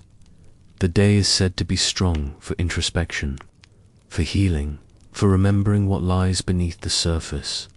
A healer might gather herbs today, believing their potency is strongest under this sign. A warrior may fast, avoiding conflict. A merchant might stay home. Priests recite the day's chant, careful not to anger the echoing mountain spirit. Tomorrow it will be 9 Rebita day of pleasure, intoxication, chaos. There will be laughter, music, offerings of pulquimo. But today is quiet. You can feel the difference. The sun shines, yes, but it shines differently. In the Aztec world, even light has flavor. What does it mean to live under this constant awareness of time's breath? To walk not on empty minutes, but on names and omens. To believe that each action echoes, not just in memory, but in cosmic consequence. It means being mindful, attentive. It means that planting maize is not a task, it's a ritual. That weaving cloth is not industry, it's participation in a cycle that began before you and will continue after. It means that the future is not entirely yours. It is shared with the gods, with the past, with calendars etched into stone and spirit alike. And as you begin to drift into sleep, let this concept of time wash over you. A time that circles, not races, that remembers, not forgets, that is measured not in seconds, but in signs. You are not late, you are simply in rhythm. There is silence at first, the kind of silence that feels almost ceremonial, the hush before a storm, the pause before a prayer. The sacred precinct of Tenochtitlán, the very heart of the Aztec capital, does not tremble or bustle like the markets of Tlatelolco or the causeways at sunrise. It looms. High stone walls rise in careful symmetry, enclosing a world unto itself. Within these walls, the city's soul reveals itself not in trade or conversation, but in towering temples, in smoke, in blood. And if you are a captive brought into this space, the silence is not comfort. It is foreboding. The sacred precinct is not a prison. It has no chains. You are not behind bars. You walk freely, your feet bare, your body freshly washed, your hair oiled and arranged, your arms and chest painted blue with sacred pigments. You are offered food, not gruel but delicacies, maize cakes, roasted duck, tamales filled with beans, or seasoned rabbit. You are not starved, nor beaten. You are adorned, but you know what awaits, and you cannot leave. This is the paradox of honor in the Aztec world. To be chosen as a sacrificial captive is not a shame. It is a gift. Not all prisoners are granted this fate. Most are worked as laborers or sold into servitude.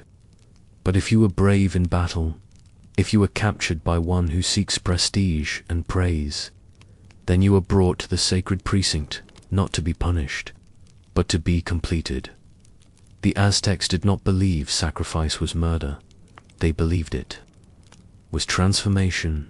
Let us walk slowly now through the precinct. Let your mind move with calm detachment. We are not here to dramatize. We are here to observe. The plaza is vast, paved in smooth stone. Here stands the great Templo Mayor, its twin pyramids rising side by side, one for Huitzilopochtli, god of sun and war, the other for Tlaloc, god of rain and fertility. Each temple has its own priesthood, its own drums, its own rituals, and each receives its own sacrifices. Around the plaza are smaller temples dedicated to the wind god, the goddess of maize, the patron of writing, the deities of the underworld. There are schools, libraries, storerooms, and platforms for observation.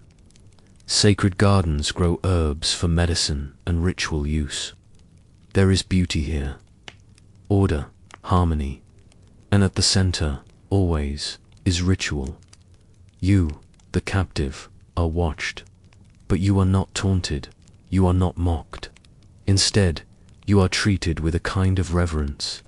Your captor, the warrior who seized you, on the battlefield or in a ritual flower, war visits you. He prays with you, offers you drink. He wants you calm, centered, for the sacrifice must be clean. To refuse is not to escape. It is only to stain the ritual. You may be asked to dance, not wildly, but slowly, ceremonially. You may wear a headdress of paper feathers. Shells on your ankles might chime with each step. Your face is painted. You are transformed into something symbolic, no longer yourself, but a stand-in for a god or a divine being returned to the world. You are not a person. You are a messenger. The ritual may come soon, or days from now. It depends on the calendar, on the needs of the priests, on the alignment of stars and omens. But the day arrives. The steps of the Templo Mayor are steep designed, not for comfort, but for awe. As you ascend, you feel each footfall like the striking of a drum. Your body has been purified. You have fasted. You are lightheaded, whether from fear or hunger, you no longer know. You do not cry. Crying is not forbidden, but few do. The moment overtakes such thoughts. At the top of the pyramid, the view is staggering.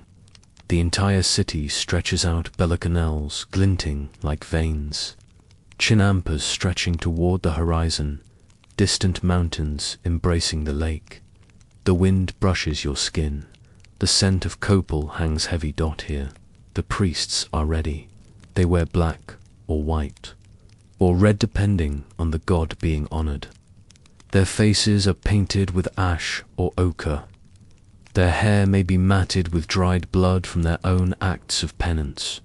Their eyes are steady. Their chants are low and rhythmic. They do not shout.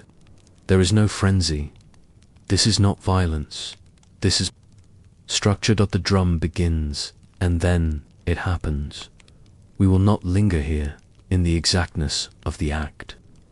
The Aztecs did not linger either. The moment is swift. The heart offered to the sky. The body lowered down the side of the pyramid, returned to the earth. There is no crowd jeering, only quiet reverence. The sacrifice is not entertainment. It is obligation. It is nourishment. And then, just like that, it is over. The drums slow. The priests descend. The blood is washed. The body is cleaned and buried, or, in some cases, used for ritual offerings in accordance with long tradition. The heart has joined the sun. The cycle continues. It is easy to misunderstand this act, to overlay modern sensibilities and recoil. But to the Aztecs, the world was built on sacrifice. Their gods had sacrificed themselves to create the sun, the moon, the earth itself. The fifth sun, under which they lived, would only survive if fed. Without offerings, the sun might stall, crops might fail, the rains might stop, and so they gave. The sacred precinct was not just a killing ground. It was a living diagram of the cosmos. Each temple, each shrine, each calendar stone, each ritual bathit, all spoke the same truth, that life requires balance, that the human heart is part of the divine machinery, that death, in its proper place, is not chaos but continuity. The captives, especially those honored with ceremonial death, were part of something bigger than themselves. Their fate, terrifying though it might be, was not meaningless. They were seen, remembered, prayed for. Their names entered songs, their images carved in codices. They joined the cycle. Perhaps the most quietly haunting part is not the ceremony itself, but the waiting. To know what awaits you, to sleep with it beside you, to eat while knowing it draws closer, to dream within the sacred precinct, among the stone and incense, feeling the drum beats at dusk and wondering, is it tonight? To hear the priests chanting in the distance, to feel the city's life carrying on, markets bustling, children laughing, boats gliding across the lake, and yet, for you, time slows. What was that like? We do not know, precisely. No first-hand account survives from a captive's voice. We can only imagine. But in that imagining, we find perspective. As you allow your mind to wander now, picture the sacred precinct, not as a place of fear, but of stillness. The stones smooth and cool beneath your bare feet. the scent of herbs and firewood drifting through the air, the quiet conversation of priests in the courtyards, a ceremonial pool, its surface reflecting stars. You are part of something immense, something orderly, something ancient, and though your fate is sealed, it is not cruel. It is shaped by a worldview, in which time is a circle, death is a transition, and the human body is more than flesh. It is offering, symbol, and story. The city is quiet now. The drums have stopped. The temple steps are bathed in moonlight. Sleep comes, not from escape, but from acceptance. Let it come to you now, in the quiet rhythms of everyday life. Far from the towering temples and the roar of battlefield drums, another kind of strength shaped the Aztec world and celebrated in stone carvings. Seldom sung in epic poetry, yet vital, enduring, and steady. The strength of women to live as a woman in the Aztec Empire was to be woven into the very fabric of the cosmos. You were not secondary, you were not hidden, you were essential part of a cycle that mirrored the agricultural rhythms the Aztecs revered, sowing, growing, tending, transforming. In a world ruled by gods of sun and war, it was women who shaped the home, the hearth, the very continuity of life itself. Let us begin at the beginning. An Aztec girl entered the world not in silence, but with ritual. Birth itself was sacred, an act, not just of biology, but of cosmic repetition. The mother, as she labored, was likened to a warrior on a battlefield. The act of giving birth was called a combat, and the child, when born, was a prize, a living symbol of victory over death. If the birth was difficult, prayers were offered.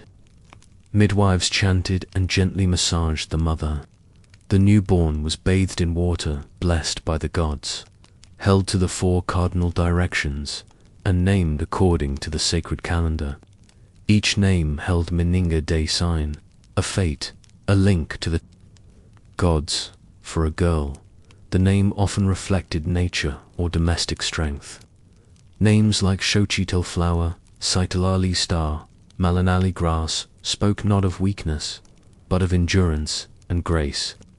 She was not only expected to live well, she was expected to carry tradition forward. From a young age, an Aztec girl was taught that the house was a sacred space. It was not merely a shelter, it was a miniature cosmos. The hearth, where food was cooked, was symbolic of the world's center. To tend it properly was a spiritual act. Girls were taught to grind maize by the age of 5, not as punishment or drudgery, but as participation in the eternal gift of Chicomacoatl, the maize goddess. Each stroke of the grinding stone was a gesture of gratitude. Each tortilla, a small offering to life itself. She learned to weave not just cloth, but identity. Cotton and maguey fibers were spun with care, dyed in rich colors, and woven into tunics, cloaks, and sashes. A woman's skill at weaving was deeply respected. The finest garments were not simply beautiful, they were currency, tribute, offerings. To temples, gifts, to deities. Her duties expanded with age: cooking, cleaning, sewing, carrying water, raising younger siblings. But these acts were not belittled. They were respected, and always done with care and rhythm. Aztec girls were educated at home and, in certain cases, formally at religious institutions. Their early years were spent under the watchful guidance of mothers, aunts, and grandmothers, who passed down knowledge not just about chores, but about songs, stories, rituals, and morality. Some girls were sent to special schools, like the Queke or House of Song, where they learned music, poetry, and ritual dance. These performances were not entertainment, they were sacred. Girls who mastered them could perform at festivals, assist in ceremonies, or serve in the temples. A rare few were chosen as priestesses, especially if born under auspicious signs. These girls would live apart in cloistered schools, learning sacred duties, fasting, studying the calendar, and performing lunar rituals. Their lives were quiet, disciplined, and highly revered. Adulthood for women usually began with marriage, which took place between the ages of 15 and 18. The ceremony was full of symbolism. A match was often arranged by families with the help of professional matchmakers and diviners who consulted the birth signs of both bride and groom. On the day of the wedding, the bride's hands were washed with water infused with flowers and herbs. She wore an embroidered hoop pill, her hair braided with red ribbon. The ceremony was held at night. The couple's cloaks were knotted together, literal binding hand offerings were made to the hearth fire. Marriage was not only a union of two people, but of two families, two lineages. The woman was expected to manage the household, raise children, continue her weaving, and when needed help in the fields or market. But make no mistake, women were not passive. In markets, women were vendors, traders, moneylenders, and guild leaders. In temples, they were healers, midwives, caretakers of shrines. In households, they were the final word on ritual purity, daily offerings, and education. And in times of war, they held the home front, not just in absence of their husbands, but as the backbone of Aztec survival. Aztec religion did not relegate women to the sidelines. It revered feminine deities, powerful, commanding figures who represented not only motherhood but also duality, death, healing, and the cosmos. Tonantzin, our revered mother, a general mother goddess associated with the earth, fertility, and maize Coatlicue, she of the serpent skirt, a terrifying, awe-inspiring goddess of creation and destruction, often depicted with a necklace of hands and hearts. Tlazolteotl, the goddess of purification, midwifery, sexuality, and forgiveness. She both brought and cleansed sin. Siwakotel, a mother goddess associated with childbirth and warfare, representing the painful paradox of creation through struggle. Even the act of childbirth had a parallel to warfare. A woman who died in childbirth was honored like a fallen warrior, and her spirit was believed to accompany the sun during its morning journey across the sky. Life did not end with death, and neither did a woman's role. Those who died in childbirth went to Tenochtitlán, the sun's domain, alongside slain warriors. Others might go to Tlalocan, a paradise of rain and abundance. If they died by drowning or disease linked to the rain gods, the Aztecs understood life and death not as binaries, but as extensions of each other, and the role a person played in life helped determine their place in the cosmic cycle after death. There are no great Aztec epics focused on housewives, no dramatic murals of women grinding maize, but these quiet acts of labor, continuity, and ritual observance were the very soil in which the empire grew. Women built the homes, tended the fires, cared for the sick, maintained the markets, sang to the gods, welcomed the newborn, and mourned the dead. They taught the first songs, spun the first threads, and prepared the first meals each day before the city stirred. Their strength was ritualistic, but not passive. Their lives were measured, like the sacred calendar, full of repetition, rhythm, and deeper meaning. As you drift now toward sleep, imagine her, a woman in Tenochtitlán, early morning. She wakes before the light.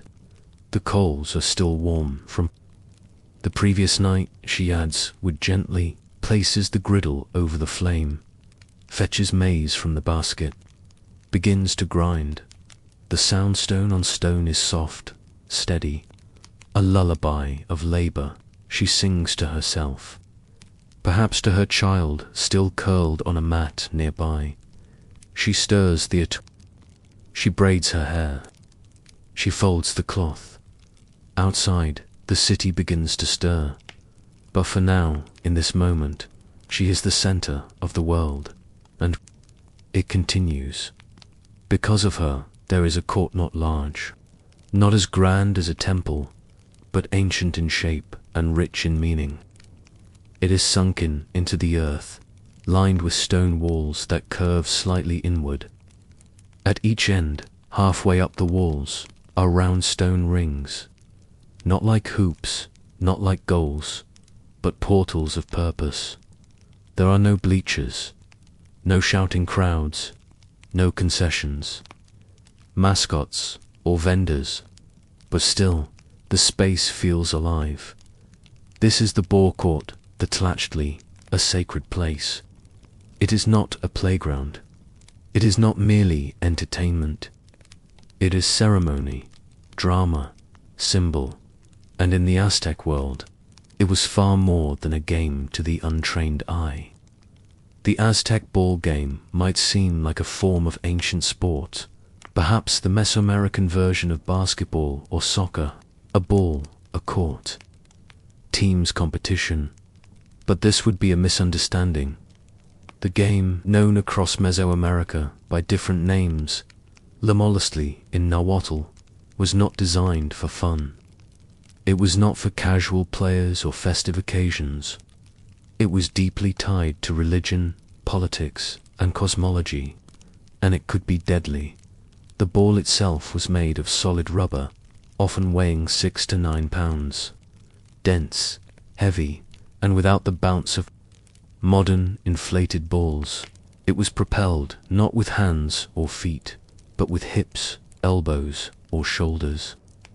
Players wore protective gear-thick leather belts and pads to shield against bruises, but the game remained punishing. The goal that depended on the variation. In some games, the ball simply needed to be kept in play. In others, it had to pass through one of the stone rings set high on the side walls, an incredibly difficult feat. But the game wasn't scored in points. It was scored in meaning, in Aztec mythology. The ball game echoed the struggle between life and death, sun and shadow, day and night. It retold, again and again, the myth of the hero twins gods who descended into the underworld and played the ball game against the lords of death. It was a contest for cosmic balance, for resurrection. Every match, in essence, became a reenactment of this divine struggle. The court itself symbolized the universe, the middle world where mortals lived, flanked by the realms above and below. The stone rings were not just goals, but gateways, representations of the sun's passage. The stars' movement, the cycle of time. To play here was to engage in cosmic storytelling. Players were not amateurs. Most were warriors, nobles, or trained specialists. Some were selected for their ritual roles, especially in matches that preceded major festivals. The teams were not chosen at random. Matches were arranged between cities, between rival Kalpuli clans, or as part of religious ceremonies, and sometimes the game carried mortal consequences. In certain ritual matches, one team's the losers, sometimes the winners, would be offered in sacrifice, not as punishment, but as honor. They had reenacted the divine game. Now they would become part of it. It is unclear whether every match ended this way. The archaeological and written record is inconsistent, but it is certain that death was never far from the court. That alone made the stakes different. This was not a sport for glory. It was for balance. Beyond religion, the ball game played a role in politics. Leaders used matches to settle disputes, to assert dominance, to humiliate. Rivals. A ruler might challenge a vassal city to a match not because the score mattered, but because the symbolism did. A loss could signal subordination, a victory, resistance. And for spectators, yes, there were some, though they did not cheer, as modern fans do. The game was a moment of rare access to ritual drama. Ordinary citizens might line the edges of the court, watching in silence. Children would observe, learning the shape of the story. Elders would nod knowingly, interpreting every bounce and every fall. Sometimes there was gambling, particularly among the lower classes, wagers on who would win, how long the match would last, who would fall first. But even this was done within the bounds of tradition. To gamble too freely, to treat the game as amusement, was to risk divine disfavor. Close your eyes now and listen, not to crowds or music, but to the soundscape of the ball court.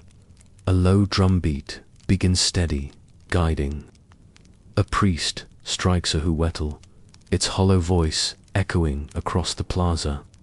A conch shell is blown to mark the opening of the match. The players enter in silence, cloaked in feathers, armed not with weapons but with ritual knowledge. Then the first thump of the ball against the court, a dull, powerful sound rubber against stone, a grunt of effort, a quick step, a leap, a twisting strike with the hip, another thump, another bounce, and silence. The rhythm continues, hypnotic, weighty, each movement a prayer, each fall a sacrifice. Tlachtli courts were found not only in Tenochtitlán, but in every major city-state across the empire. Some were small and modest. Others, like those in El Tajin or Chichen Itza, were vast, with carved walls, glyph inscriptions, and towering rings.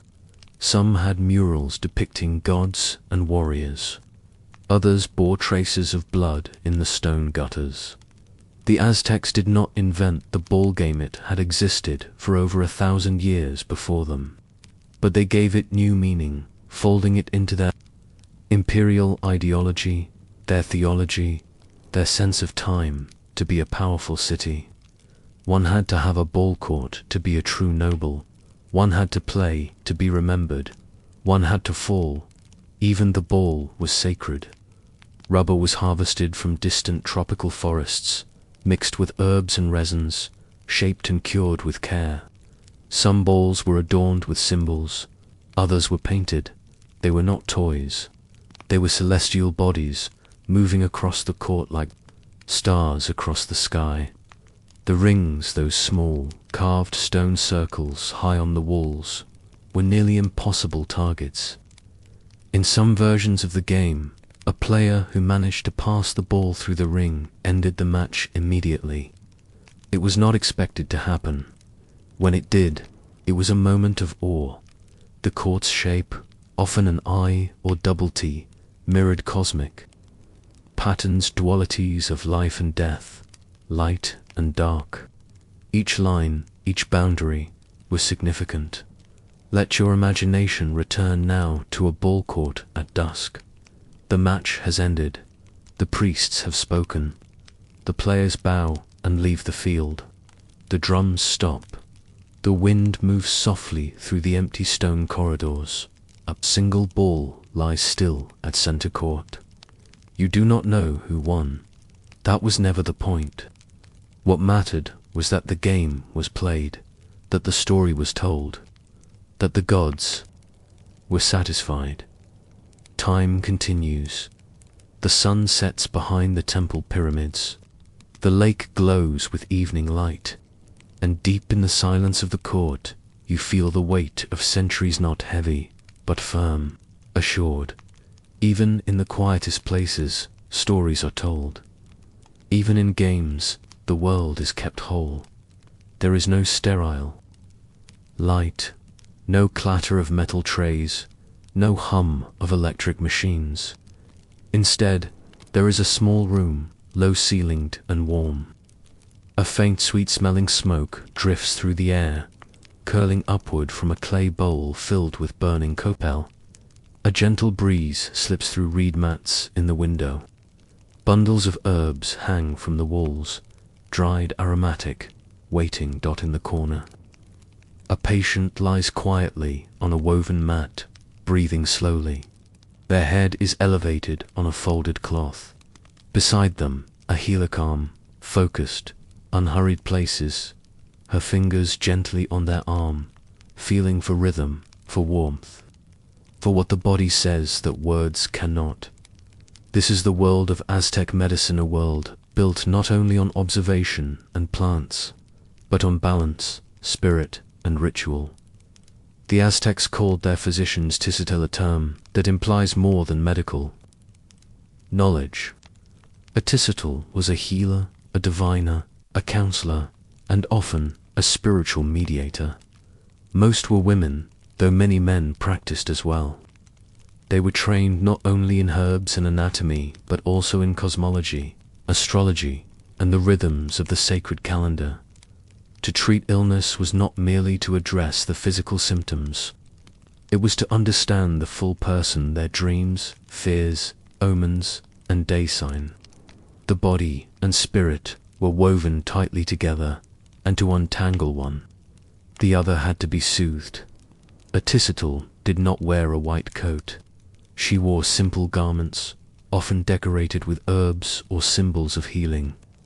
Her tools were kept in woven baskets, or pottery jars, dried leaves, powdered roots, obsidian blades, bone needles, salves, and oils. She did not raise her voice. Healing required quiet. The Aztec pharmacopoeia collected and later recorded in works. Like the Florentine Codex, included over 1,000 medicinal plants. Each had its properties, each its preferred preparation. Remedies were administered, not as guesswork, but as tradition passed through centuries. A few examples: Yochitagechis, Lucida marigold-like herb, burned for purification, used to calm anxiety and aid in sleep. Templo Mayor, a flowering plant used for treating fever and infections. Chilcotl, applied topically for bruises and swelling. Is a fragrant orchid used in tonics and bombs to invigorate the body and stimulate appetite.